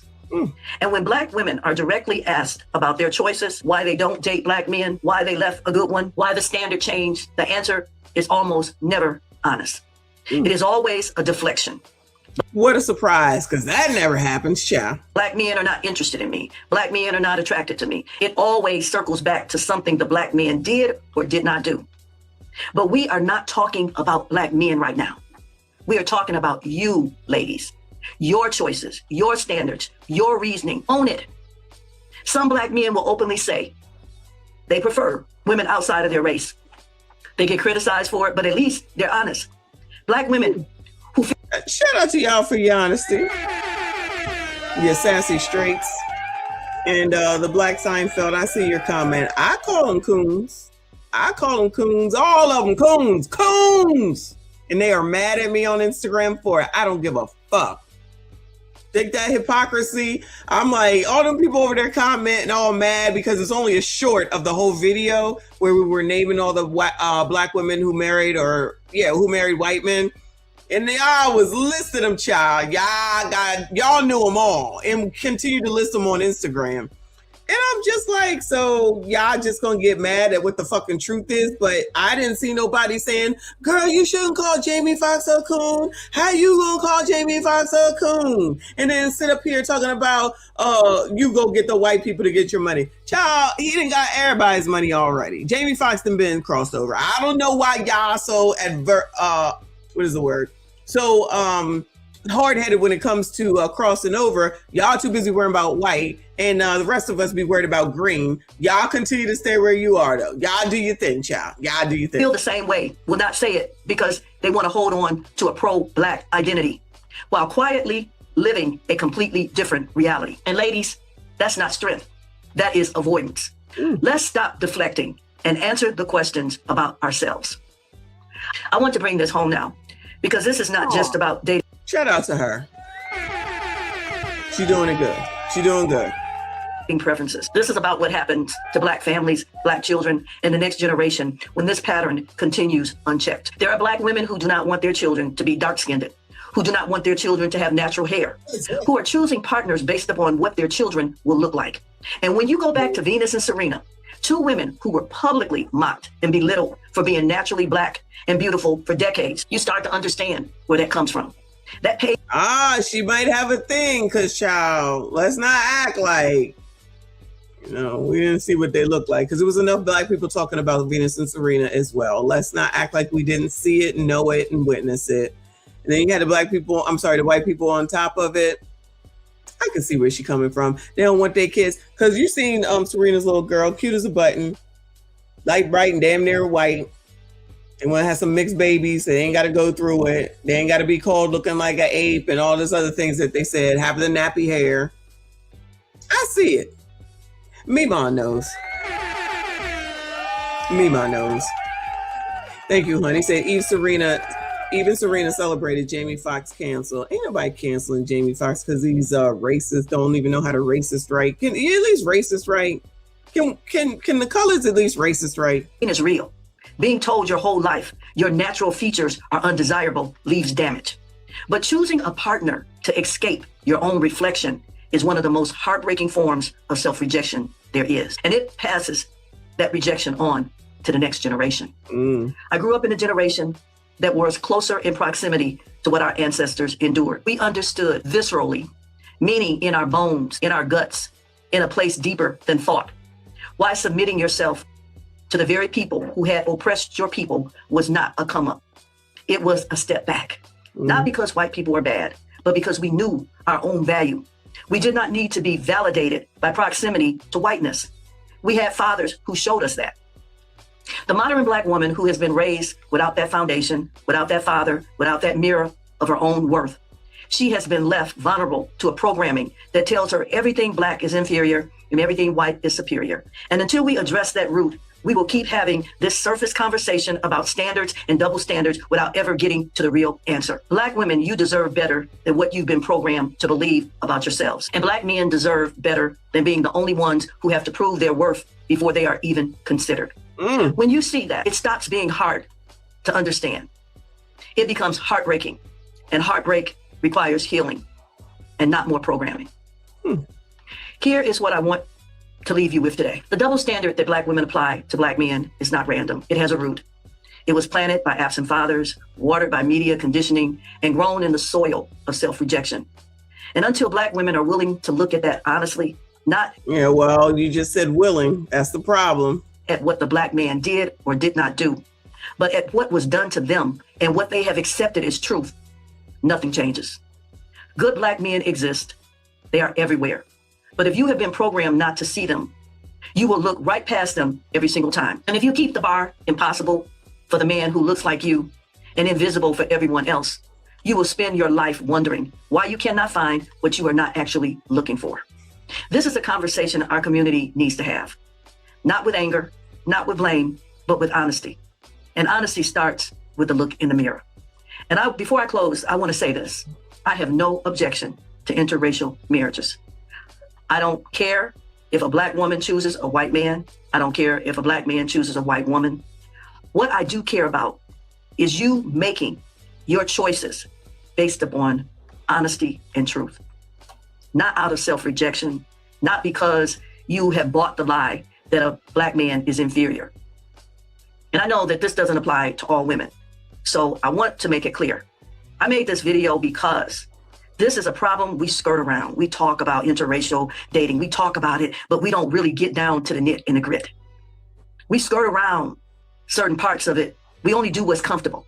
I want to get in there where it's uncomfortable. And I want to talk about it honestly and fairly. I have family members that have interracial relationships, and I have no hatred for anyone white. I love God. I can honestly say there's no one on either side of my family that has gone outside of Black. Lies. One cousin actually. That's it. Wow, that's crazy. Only one. People of every color.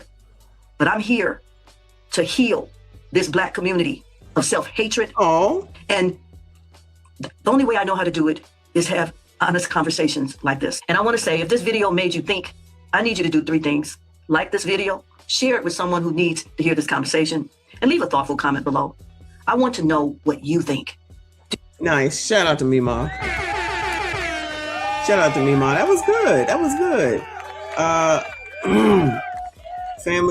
Family still matters. Let me drop this so that you can subscribe and watch her content. I'm sure we will be doing more. That was actually very good instead of the same stupid shit all over and over again. You know what I mean? You know, but they do it too. Oh, okay. But that thing with the Neanderthals, the swamp monsters, that makes sense. That's crazy. But since we're on this subject, our friend, I don't know if it's I don't know the name of this person's channel, but he talks about the divestors. So it says Black women are mad at Jamie Foxx while celebrating Serena Williams. Hashtag hypocrisy. Thank you. Shout out to CIP. He's so sweet. Uncle Rick says, when I messed with the white girls, they would go all out on everything that had to do with me. It was a culture shock for real, for real. Go out on everything, like take you out and stuff like that. Is that what you mean? Now let's get toxic. Shout out to Derwin in the building. Nick says, I'm the only one out of 5 boys married to a Black woman. I'm the only one out of 5 boys married to a Black woman. Wow.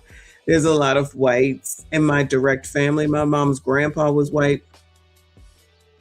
My big cis husband is white. I have 2 white aunts. Well, you know what? I also feel like it's proximity too, right? Because if you're around mostly white people, what you gonna do? If you're around mostly Black people, What you gonna do? You know what I mean? So where I grew up, it was mainly not when I was a formative years, it was a black neighborhood. When I got older and we moved and settled, it was basically mixed, and then it was a white neighborhood. So it's your proximity sometimes too, at least for us regular people. We're not talking about them. Like for a lot of us regular people, we was seeking out nobody. It just happened to be there. And guess what? Me living where my parents lived caused black people to call me names. Like I had something to do with where the fuck I lived at. I lived here because they pay the fucking bills. What are we talking about? Mad at me. You talk white. Of course I do. I just talk like I know the English language. That's it. My mother would not allow us to Ebonic it up. That's not what it was called back then. It's called talking ghetto. She would not allow it. She made us read. She made us learn. Like with everything. That's why when I had to think about, you know, the bad and the good, right? With a narcissistic mother, it's like, well, I learned a lot. That's where I learned money from, finance, all that type of stuff. Taught how to balance a checkbook. Yeah, that was a thing. Savings, get a job, write the shit down. Y'all ain't teaching your kids nothing. Y'all ain't teaching your kids nothing. That's why they out here doing dumb shit, teen takeovers, and riding on top of fucking subways and shit, dying. I mean, it's not funny, but it's like, and then nobody wants to say it's the parents' fault. Absolutely. I have been, common sense has been instilled with me. Dummism is what y'all instilling in your dumbass kids, doing dumbass shit on a daily basis. Then you got dumbass politicians that just want to appease your dumbass, and then they allow you to get away with it. Child, if y'all don't go to hell, yes, you name it everything. Good. I'm glad. That's crazy. But we're gonna listen to his video about the Jamie Foxx stuff. Again, those people over there hating on IG because I don't give a damn who Jamie Foxx marries. Why would I give a shit? Just like I don't care really at the end of the day about Megan fucking Clay. Child, they ain't giving me no money. I don't give a fuck. But child, that's what people want to hear about. I guess I gotta talk about it. Goodbye, T-Brew. I'm about to block you, okay? Lord have mercy. But child, I done got all them names, trust me. All the names, all the complaints, all of it, child. But then they're gonna be like, then they're gonna act like, oh well, you black, you gotta vote for the black person. You know, you gotta kiss my ass. Okay. You don't tell me what to do. Anyway. Come on, Chad. Black women are mad at Jamie Foxx, but celebrate Serena and Venus Williams for marrying white men. This woman has kids by a black man. I don't know if she is married. It's okay when black women do it. They are called coons, but black men are considered coons always. The hypocrisy. This whole situation with Jamie Foxx and his funny looking. Oh, wait, I'll do it, y'all. Don't even worry about it. You bitches are coons. If the men are coons, then you bitches are coons. It's the same thing. It's just in reverse. Put it in reverse. Who says that? Somebody says that. She is married. It's okay when black women do it. They are called coons, but black men are considered coons always. Coons. The hypocrisy. This whole situation with Jamie Foxx and his funny looking ass white baby mamas is so funny to me because it really is an accurate depiction of black men who have low racial self-esteem. They're not getting the creme de la creme, the 10 out of low racial self-esteem. Child, that's a new bullshit ass phrase every day. Big Bertha with the fucking bonnet on gonna have the nerve to talk about. Hold on a second. Wait a damn minute. Hold up. The hypocrisy. This whole situation with Jamie Foxx and his funny looking ass white baby mamas is so funny to me.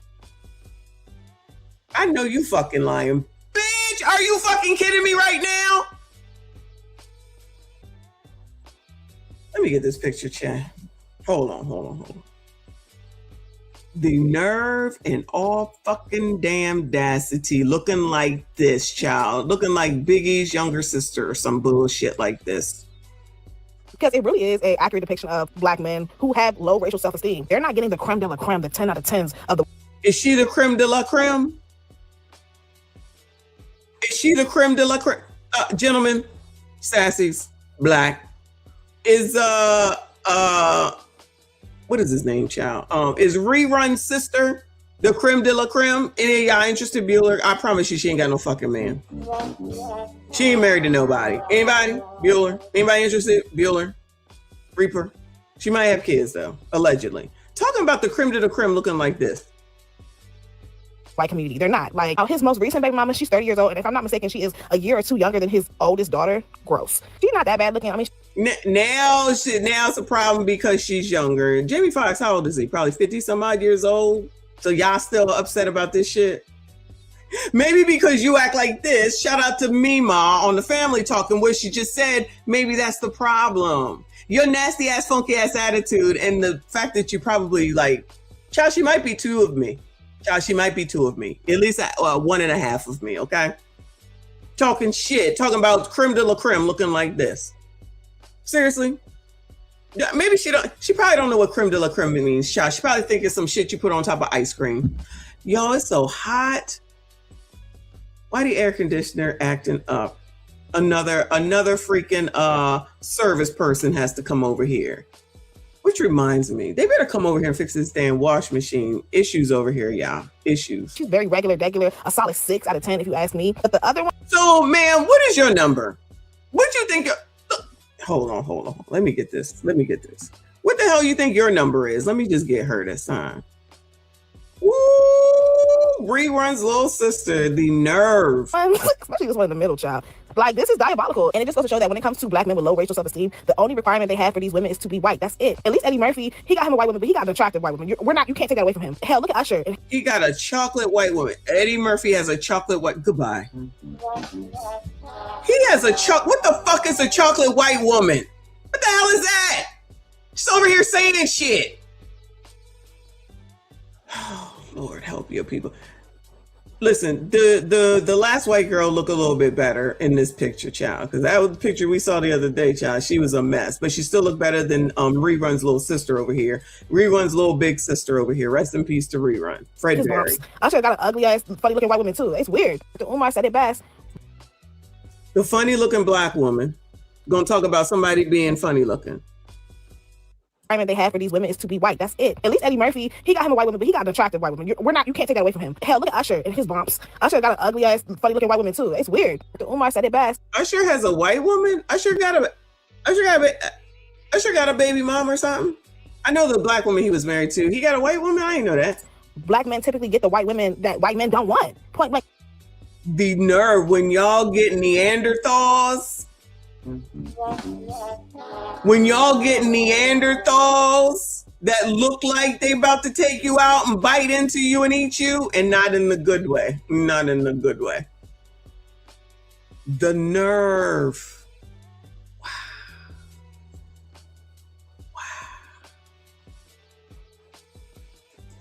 Oh, I thought she said chocolate. All right, my bad. Oh, thanks for letting me know. You saving the community one bonnet at a time. Well, start with Rerun's little big sister, child, because then you're gonna have to look. Let me get this photo too, child. This is gonna be a messy ass thumbnail. I'm gonna tell y'all that right now. Telling y'all that now. Period. They're not getting with the creme de la cremes, the 10s out of 10s, the finest of the finest. They're not. They're getting with the scraps, the pariahs. Like, it's the same thing with non-black women as well. They're not getting with the Sophia Vergara's of their community, the Lucy Lou's. They get with the most, a 5 out of 10 at best. These are the women that they settle for. As a matter of fact, no, these are the women that they think that they deserve. And it just speaks volumes to your character. It says a lot about what you think about yourself. It's honestly, it's giving end life crisis. I can't even say it's midlife. It's giving end life crisis. You over here getting with women younger than your daughter. Like, the fuck? I don't feel bad for these women. For y'all come over here, oh, this is not me. You're being so mean. I don't care, bro. You signed up to be one of Jamie Foxx's baby mamas.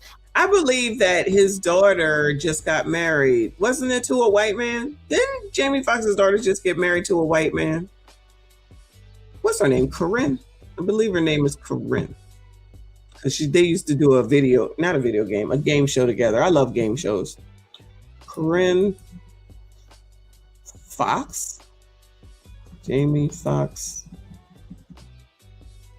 daughter.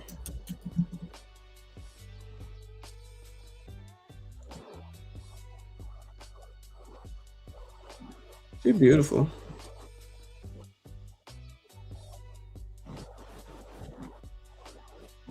I don't know. Yep.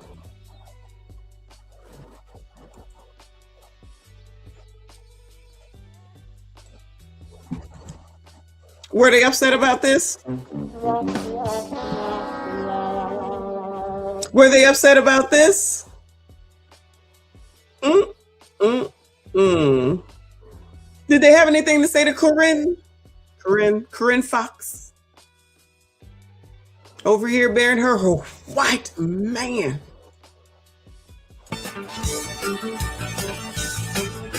You go, girl. Dance it up.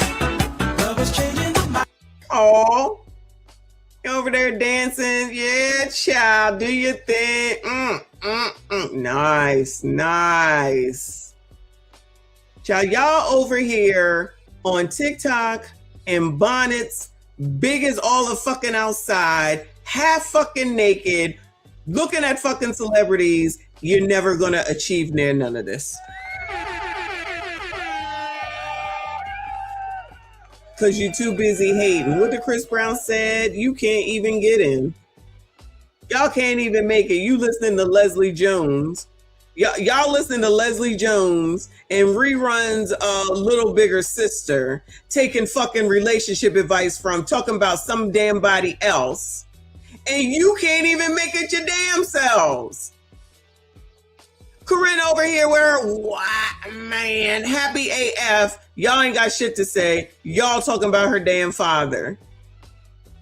Hypocrites. Coons. All this is coonery. Coonism. That's all we got going on here. Congratulations to Corinne and her white man. That's wild. That's crazy. All this and nothing to say about Corinne. You bitches are crazy. You do this shit to yourselves. That's why this shit is be funny. That's why this shit be funny. Because it's just basically SHOTing in your own damn foot. Unfortunately, this is what comes with you dating or having a baby with a public figure. It's not my fault that the nigga didn't marry you. The fuck? I'm gonna clock it every time. But yeah, girl, those are my thoughts. I'll be back for some more. Okay, bye. This is the same black woman. I just want to make that clear. For me, this is coonery at its best if I've ever seen it. I am utterly disgusted. I feel like definitely he was reading the room at that time and trying to appease to the black audience that was clearly in there. And look at this comment. Sending black women love. Why? For fucking what? You can't marry black for the most part. You can't marry white for the most part. And then somebody that does, you're going to call them a pick-me, knowing damn well that's what the fuck you want. That's why this bitch is all hell-bent and upset about Jamie fucking Foxx. It's the third time. Get over it. It is what it is. Just got to be out here saying shit just to be saying shit. G.A. Hamilton, I appreciate you. He said divestors are so crazy that they are even sweating chud. That nigga from yesterday. Goodbye. Don't piss me off. Don't piss me off. The racist, that slick back, ugly, backwater looking nigga. What? I know you lying. Goodbye. GA, don't. They probably the ones. Oh no. Oh yeah. He had GoFundSend.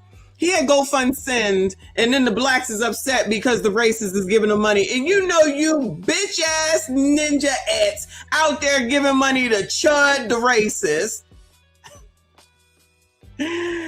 Oh my God. All the more reason why y'all keep that shit over there. Stay the fuck away from me and mine, child. These bitches are crazy. Do what you do. Have the fuck at it, okay? When I say I ain't got shit for none of y'all, you better watch these YouTube videos because I ain't got shit for none of y'all. Not a GD thing. This bitch either. Preying on this black love, black community type thing. So where he's telling black women, trying to, superficially validate them, that I no longer want white women. Right. And then at the end of that, he said that he's not going to, date white women in public. But my whole thing is, I want to understand the outrage, but I'm not shocked at all. Jamie Foxx will be his third baby mother. This is his third white woman that he is having a child with. At the end of the day, as much as I want to be appalled, I am at a stance in my life right now where I don't want nobody, don't want me. Right. Okay. And as a black man, if you are not interested in a black woman and you want a white woman, stay over there and get that white audience to support you, because we are always rallying behind people that pretend to be our people when they have no love for the black woman. And I don't want to make it black and white, but let's keep it a buck. You all see the comments. It is not like Jamie Foxx was checking for the woman speaking, so it should not make her that mad. Moving on to the hypocrisy. One thing that isn't sitting right with me is that all the criticism on Venus Williams and Serena Williams marrying white men. But whenever you look back, rewind, hold on. They must be trying to act like we don't remember all of the anti-Black misogyny that was spewed at Venus and Serena Williams. Like, we remember all that, and I'm sure they do too, which is why they married. The anti-Black misogyny. So y'all was upset when Venus and Serena, well, not Venus, child. I know damn well y'all wasn't nobody talking about damn Venus because she just got married, and that's the only reason that I know. I wasn't paying attention when Serena got married because, again, I could give a shit. What's she talking about? I was thinking it. You said it. I was thinking it. You said it. Okay? Because, child, what the fuck? I got receipts. I'm just playing boo. I believe you. I believe you. Thank you, though. I appreciate you. But yeah, this looked like a whole ass RuPaul. Shout out to RuPaul's younger brother or sister. Outside the race. Like, why would they marry the same Black man that was making fun of them and calling them too muscular and like doing the absolute most over their physique? Huh? See, this would be wrong, hating hoes, Black women. Y'all be allowing the ABCD group to speak for y'all until they say something that y'all don't like, then you be in a fucking uproar. See, that's why I don't have time. You're going to allow this ABCD to sit up here and talk about this shit. They should sit there and talk about ABCD stuff and shut the fuck up. Child, we don't even know who the hell this really is at the end of the day. We don't even know who the fuck this is at the end of the day. Y'all just be listening to anybody. Oh, wait. Congratulations to my girls. I've always said, go where you're loved, go where you're wanted, and go where you're appreciated. Period. So let me get this straight. And even though you don't love self, just change yourself up to try to get someone to love you. Period. Y'all are mad because Venus Williams married a white man. I heard Dr. Umar, doing what he normally does. Why do y'all care? Because every other freaking day, Black men on these social media apps talking about how they don't like Black women. So what's the problem? If you don't like Black women, why do you care when one marries a white man? Y'all are delusional. Speaking of delusional, watch this. 3 things that I've taken notice to since being in Spain. 1, it's hot as fuck. The titties is sweating. 2, the men are fine. As fuck, dude. As fuck. And 3, as someone who's learning Spanish, the Spanish here versus Mexico, oh my God, I'm a novice all over again. Like, I feel like a child again. Like, the Spanish is so different. But your girl has had a great time.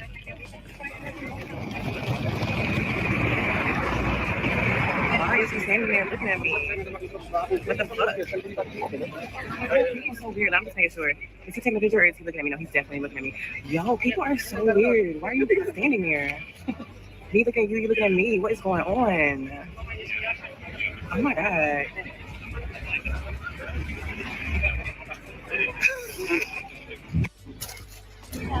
Speaking of delusional, they live in their own world, filled with lies and fallacies. She doesn't recognize that she was the only bald Black person there and was filming in the middle of a busy street, but according to her, that old white man was checking for her. But let's keep going since this is the same woman in the next clip. And on my presentation. There's nothing wrong with your presentation. You just said that. No, I didn't. I said I want a guy that falls in the same realm. I want someone that aligns with how I came. Respect. And I want a guy that kind of falls in the same realm of, presentation. I like that you came as yourself. That's a cute outfit, though. I ain't gonna hold her. That's nice. We're gonna get that at. But I came as myself as well. Respectfully. And I think that our aesthetics are on opposite sides. And so I want someone whose aesthetic aligns with my aesthetic. Okay. And although, if you're open to it, that is something that can be changed. But I'm also not in the business of changing it. No, I ain't trying to change. For sure. For sure. So that's why I pop nothing against you. Just aesthetically, I want somebody that looks, more in line. Say no more. Say no more. Say no more. All right. And she's someone that's your type. Absolutely. Again, like I said before earlier, all of y'all is on my type. Every last one of y'all boys. Y'all all bring something different. I'm saying y'all not all the same. This woman is crazy. Notice how she went to Spain bald, but when she got around Black men, she put a wig on. All they do is project their insecurities on everyone else. As far as Jamie Foxx goes, how are these women offended by his dating choice? They were never on his radar to begin with, but the moment you see a white woman, now you are offended and acting like you are rejecting him. So all these Black women were sitting around waiting for Jamie Foxx to talk to them? Right. Enough babble. Links are in the description. Oh. Black women are mad at— Oh shit, that was quick. Shout out to OL. That was quick. What in the world? That is crazy. Shout out to Lawrence. Thank you so much. I appreciate it. You just get here? I just realized I don't think that I seen you here. Thank you so much, generosity as always. He says, so I'll get crucified by the community if I marry outside of the race, but these bitch ass ninja women in the Democratic Party, etc., will praise Eve, Serena, Venus. But if nephew married Tai Ling Mia Yim, Tai Ling Mia Yim, they're gonna find me, burn my house down like the KKK. Okay, tell you what, try me, BANs. You know what? That's a lie. You made me work for that. Yes, you will. So don't do it, because they said. And you know, you got to listen to, you Kevin Samuel, Sarika Sheets, men better get behind what the women. Yeah, y'all know the rules. Y'all know what it is. You do what they say. Don't worry about what they do. You do what they say, because they know best for ya. Okay? Allegedly. Y'all already know what this game is. This is so crazy. This doesn't make any sense. We done already went and showed and proved that it's all hypocrisy. They just want to be causing chaos for chaos reason, and then will put themselves in a situation where don't nobody want to deal because of said stupid things that they be saying and doing. It makes no sense whatsoever. Fuck these celebrities, child. Who gives a fuck? Who cares? Who cares? Go over there and get those white people's money. Child, Jamie Foxx got them white people's money. What are you talking about? He's a master of, acting, singing. What the hell else does that nigga do? Did he play instruments, acting? Wait, acting, singing, and something else. He did Ray Charles, a movie that I actually saw. And whatever the hell else he does. You colors, you just always get played. Then you want to act like, oh, you're going to tell somebody what to do. It's too late. The money has been given. The money is gone. It's gone. And if Jamie Foxx come out here in a Tyler Perry movie, y'all gonna go watch the shit and give him more money, child. Take that fake outrage on some damn where. It don't make no sense. Ever, never, no way. Oh, Nicole said he plays the piano. Okay, thank you. A jack of all, and y'all can't even raise your damn kids. He raising his kid clearly properly. She's married now. Shout out to Corinne. Y'all over here talking about not the creme de la creme while looking like Rerun's little larger sister with a fucking bonnet on, half naked on TikTok. That's all y'all got time for in life, is to be on fucking TikTok, hating and spying and pocket watching motherfuckers that will never know who you are, instead of getting off the GD internet and going living your fucking life and get what the hell it is that you claim that you want. Nope. Makes more sense to worry about some damn the fuck body else that ain't got shit to do with your damn life. No way, no how. Shout out to Draga. Thank you, Boo. He said, bring up Jamie's age like Tracy Ross doesn't do it. Tracy Ross. Oh, Tracy Ellis Ross. Oh, and that's what Nia and Kiki was just talking about. Forget all that. You ain't really see all that. That's what they saying. It's always something. Oh, they so young, they too young. Remember when Nia told Kiki that the man she was talking to that was 69, oh, he too old. Stop listening to each other and make your own fucking decisions. This is a novel concept. Here is a novel concept. Make your own fucking decisions. Especially when you're sitting up here listening to or watching to mimic celebrities. Y'all so dumb. It's just dumb as I'm all 2020 fucking 6. What time is it? It's 3 hours. Y'all, all right. I got the stamps. Shout out to the stamps. Oh, let me show you this thing that Reaper sent to me. What is this? You'll never satisfy a woman. Bill Hicks and Joe Budden. I think I learned exactly how the fall of man occurred in the Garden of Eden. Adam and Eve were in the Garden of Eden, and Adam said one day, wow, Eve, here we are at one with nature, at one with God. We'll never age, we'll never die. And all our dreams come true the instant that we have them. And Eve said, yeah, it's just not enough, is it?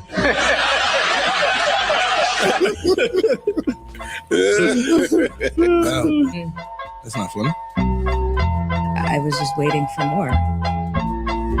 So that was kind of his point. I think I learned exactly how the... Yeah, we've seen that one. Thank you so much, though. I appreciate you for sending that on over. Oh, yeah, I forgot. Crime is down. All right, I say that for What time is it? 12:30, maybe later or tomorrow. Let's take a look at the stamps chat. It is, should you trust again after catching your spouse cheating, child? Tell ya, there's a theme around here. There's a theme around here. So should you trust again in making a relationship work after you finally catch your mate of 2 years cheating? Let me Wait. She says after you finally, so she been searching. Ain't that a Luther Vandross song, Searching? Something like that. So should you trust again in making a relationship work after you finally catch your mate of 2 years cheating? You finally catch your mate of 2 years cheating.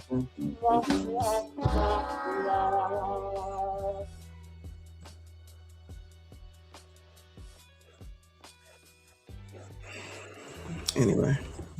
So should you trust again in making a relationship work after you finally catch your mate of 2 years cheating? Let me add to that. Hold on, whoa. All cheating ain't the same. What type of cheating you talk about? Wait, what? We're talking about trusting the cheater again. So, yeah. It's a friend. He's a person. I mean, your friend. It's my friend. Okay, right. Let's get it right. Okay. Give me a little context. So, you know, like she's been in a relationship for 2 years with this person. They dated, and he, I guess, wasn't totally sure he loved her, but then because she made him feel. Does she trust herself? That's oh, she definitely trusts herself. You don't think so? Hey, let me tell you this. Keyword, I listen to context clues. You listen to context clues. I'm so sick of the same stupid ass conversation. It's just the same stupid ass conversation. Over and over and over again. Now it's a friend. I hate when they do that. Now it's a friend. Child, how much information can you give us for the alleged friend? Anyway.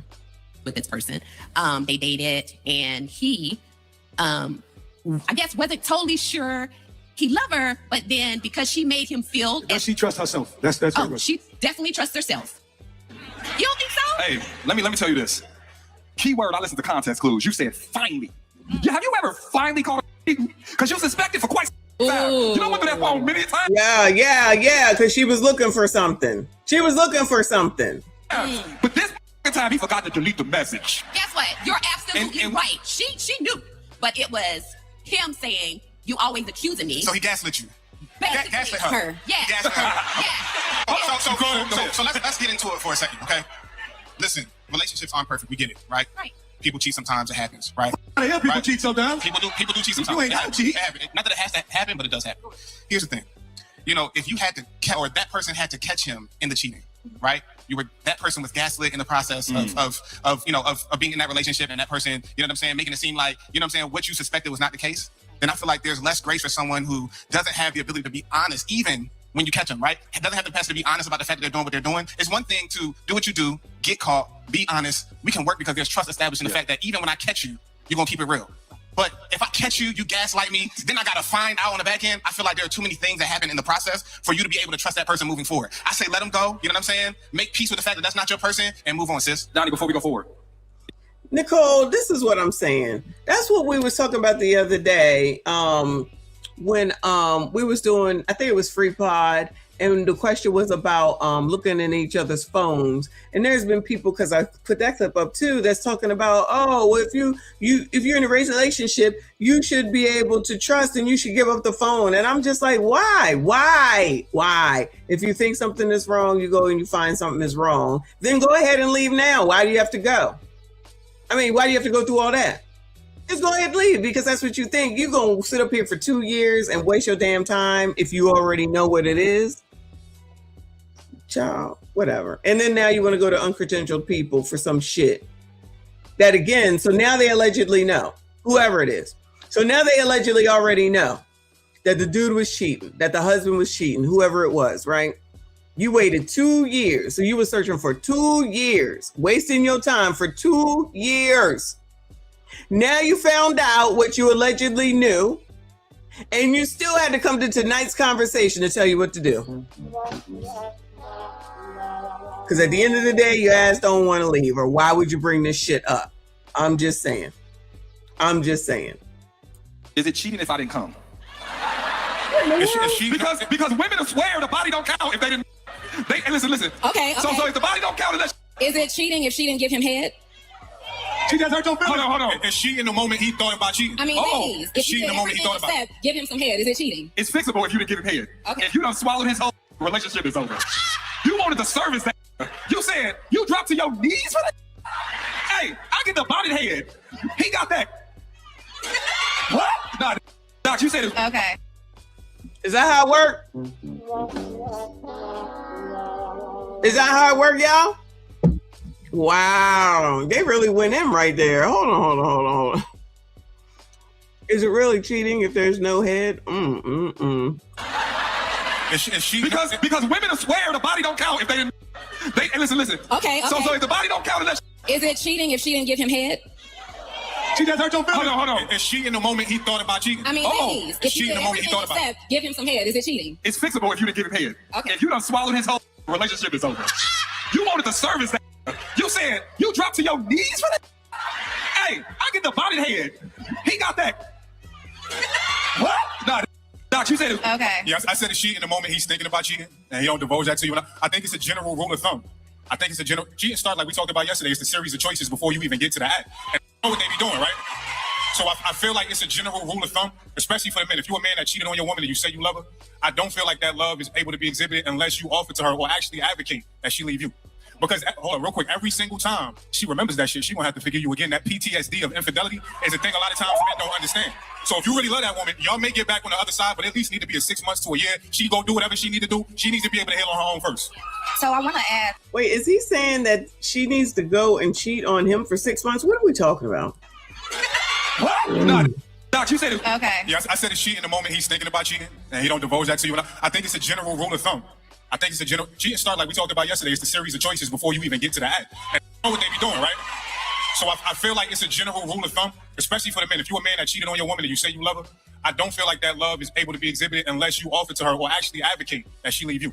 Because, hold on, real quick. Advocate that she leaves you. And so if he cheated on her, she'd been looking for 2 years. I think this was the 2-year one, found something. And now she wants to know if she should leave or make it work, of which she clearly wants to make it work. And now he's saying that what y'all are supposed to do is to say, you need to go ahead and leave me and go mess around for 6 months. 6 months to a year. Who does that, Bueller? Child, who in the hell? All right. Wait, what the fuck? Yo! What is going on? Yeah, okay. That's what I said, Rose. I said, if I gotta check it, I never thought about it. If I gotta check the phone, then I already know what it is. What I need to check the phone for? Like, I've never been a person that was just like, let me check your phone or trying to check somebody's phone. That's crazy. This is a man giving this advice. Shout out to Upward Man. I truly hate tonight's conversation. Every answer seems extremely disingenuous. It sounds dumbism. But this is where they go. This is where they go to get advice. Clearly, these people want to stay with the people. Just stay with them and don't bring this shit to the internet, basically, because even though you're going there, you know it's going to come to the damn internet. You know it's going to come to the internet.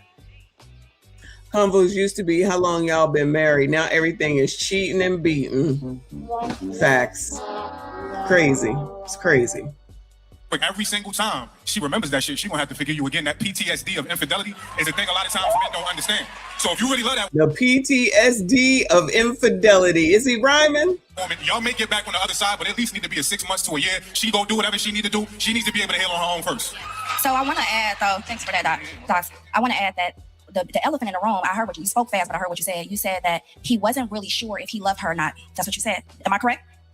Yeah, that's what you said. Okay, so I ain't hear that. He said she was not really sure if he loved her. 4:38. Let me go back. The timestamp is 4:38. Let me hear this again. So should you trust again in making a relationship work after you finally catch your mate of 2 years cheating? Let me add to that. Hold on. All cheating ain't the same. What type of cheating you talk about? And are you talking about trusting the cheater again? So, yeah. He's a person. I mean, your friend. It's my friend. Okay, right. Let's get it right. Okay. Give me a little context. So, like she's been in a relationship for 2 years with this person. They dated, and he, I guess, wasn't totally sure he loved her, but then because she made him feel, Does she trust herself? That's oh, she definitely trusts herself. You don't think so? Hey, let me tell you this. Wasn't totally sure. They dated, and he, I guess, wasn't totally sure he loved her, but then because she made. Goodbye. Goodbye. You stayed with somebody for 2 years with somebody you wasn't sure that loved you. What the hell was y'all doing? What the hell was y'all? This is so stupid. And now he's cheated on you, and now you're still asking questions. Goodbye.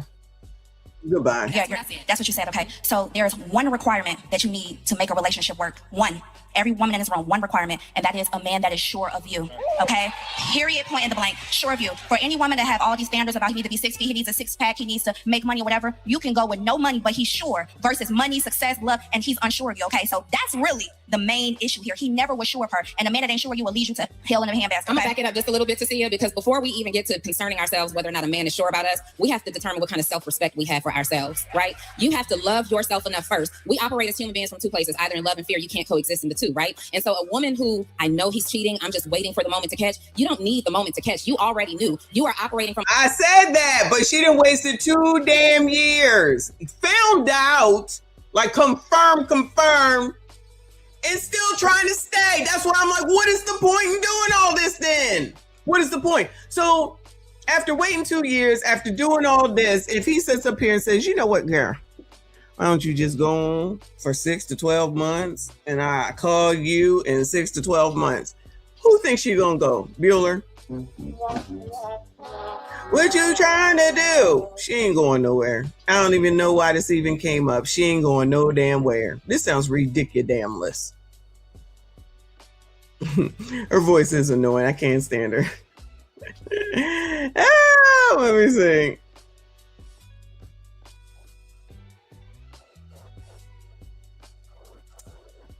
He cheated for his sanity. Goodbye.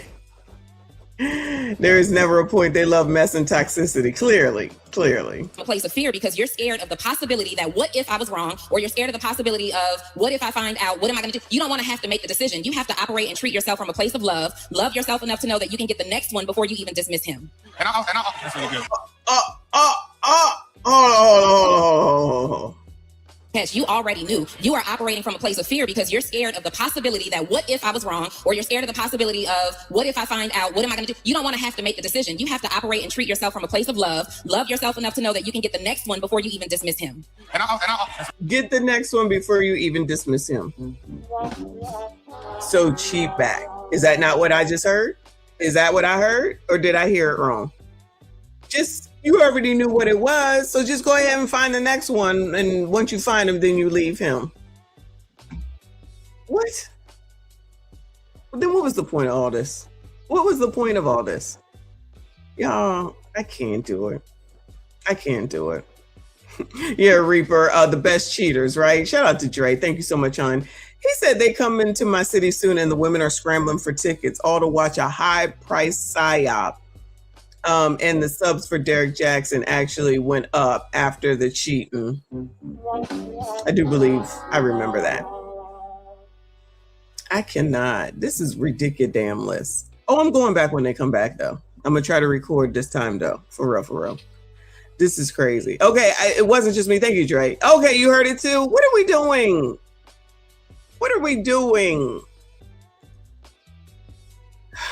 Get your advice for your life from unqualified people, uncredentialed people. Yourself from a place of love yourself enough to know that you can get the next one before you even dismiss him. That's really good. It's really good. She said friend, y'all keep to my Come on, girl. It's not wrong, girl. And I'll also say this. I think that in relationships, when we begin to suspect things, we need to begin to trust our intuition. Because our intuition is there to protect us. Even if our intuition may be off 10 to 20%, listen, I'll bank on the 80. You know what I'm saying? Because it's there to protect you. And so I think it's important for us to take the time to really feel our emotions, feel how we feel about the situation that we're in. And here's the thing, it shouldn't necessarily take 2 years to leave something that we don't have peace in. We should prioritize peace. Nobody is fine enough, rich enough, nice enough, considerate enough, spiritual enough to play in your face. So tell your friend, if this clip makes the internet Clearly they are, or else she wouldn't have been there for 2 damn years. Why even, if the man was not even like sure that he even loved you, I'm gonna just say cared about you, and you still went there and you were still looking for 2 years, you was just wasting your time for time's sake. Child, you ain't had nothing else better to do. And you didn't need to come here to talk to these people about none of this. Child, these people crazy. Hey, friend, leave his today. All right? She right there. Oh, right there? She right over right there. there? She right over No, there. okay. I appreciate your question. Thank you. Ooh-wee. So what you got to say about? Oh my goodness. Let me see if there's another one. No, that's it. Good. Because child, I'm hungry. You already know. That was crazy. But which ones aren't? This is the good part about the show. I'm telling you, because you can see these people crazy and they put themselves in these situations. They like these situations. They want to be in these situations and then come over here and think that the uncredentialed are going to tell them what? Some more bullshit to make it more bullshit to make their lives even harder. They like it. We love it. Child, they like it. We love it. I'm over it. Anyway, shout out to the Stamps because that was their video. And who's the woman from earlier? I guess I got rid of it. But shout out to her. Oh, I'm gonna say that one for tomorrow or later. All right, so I got a whole ass show actually. If I do decide to do a show later, if not, then I'll see y'all tomorrow. Tomorrow's my absolute last day, and then I got to go back to work on Wednesday. So I got to make sure it's a good show. All right, appreciate all of y'all. Shout out to Lawrence, stream sponsor. Thank you to everyone that donated. I see you. I appreciate you. Y'all, please make sure you hit the like button for me. Subscribe if you are new. Make sure y'all comment. I see you all in the next one.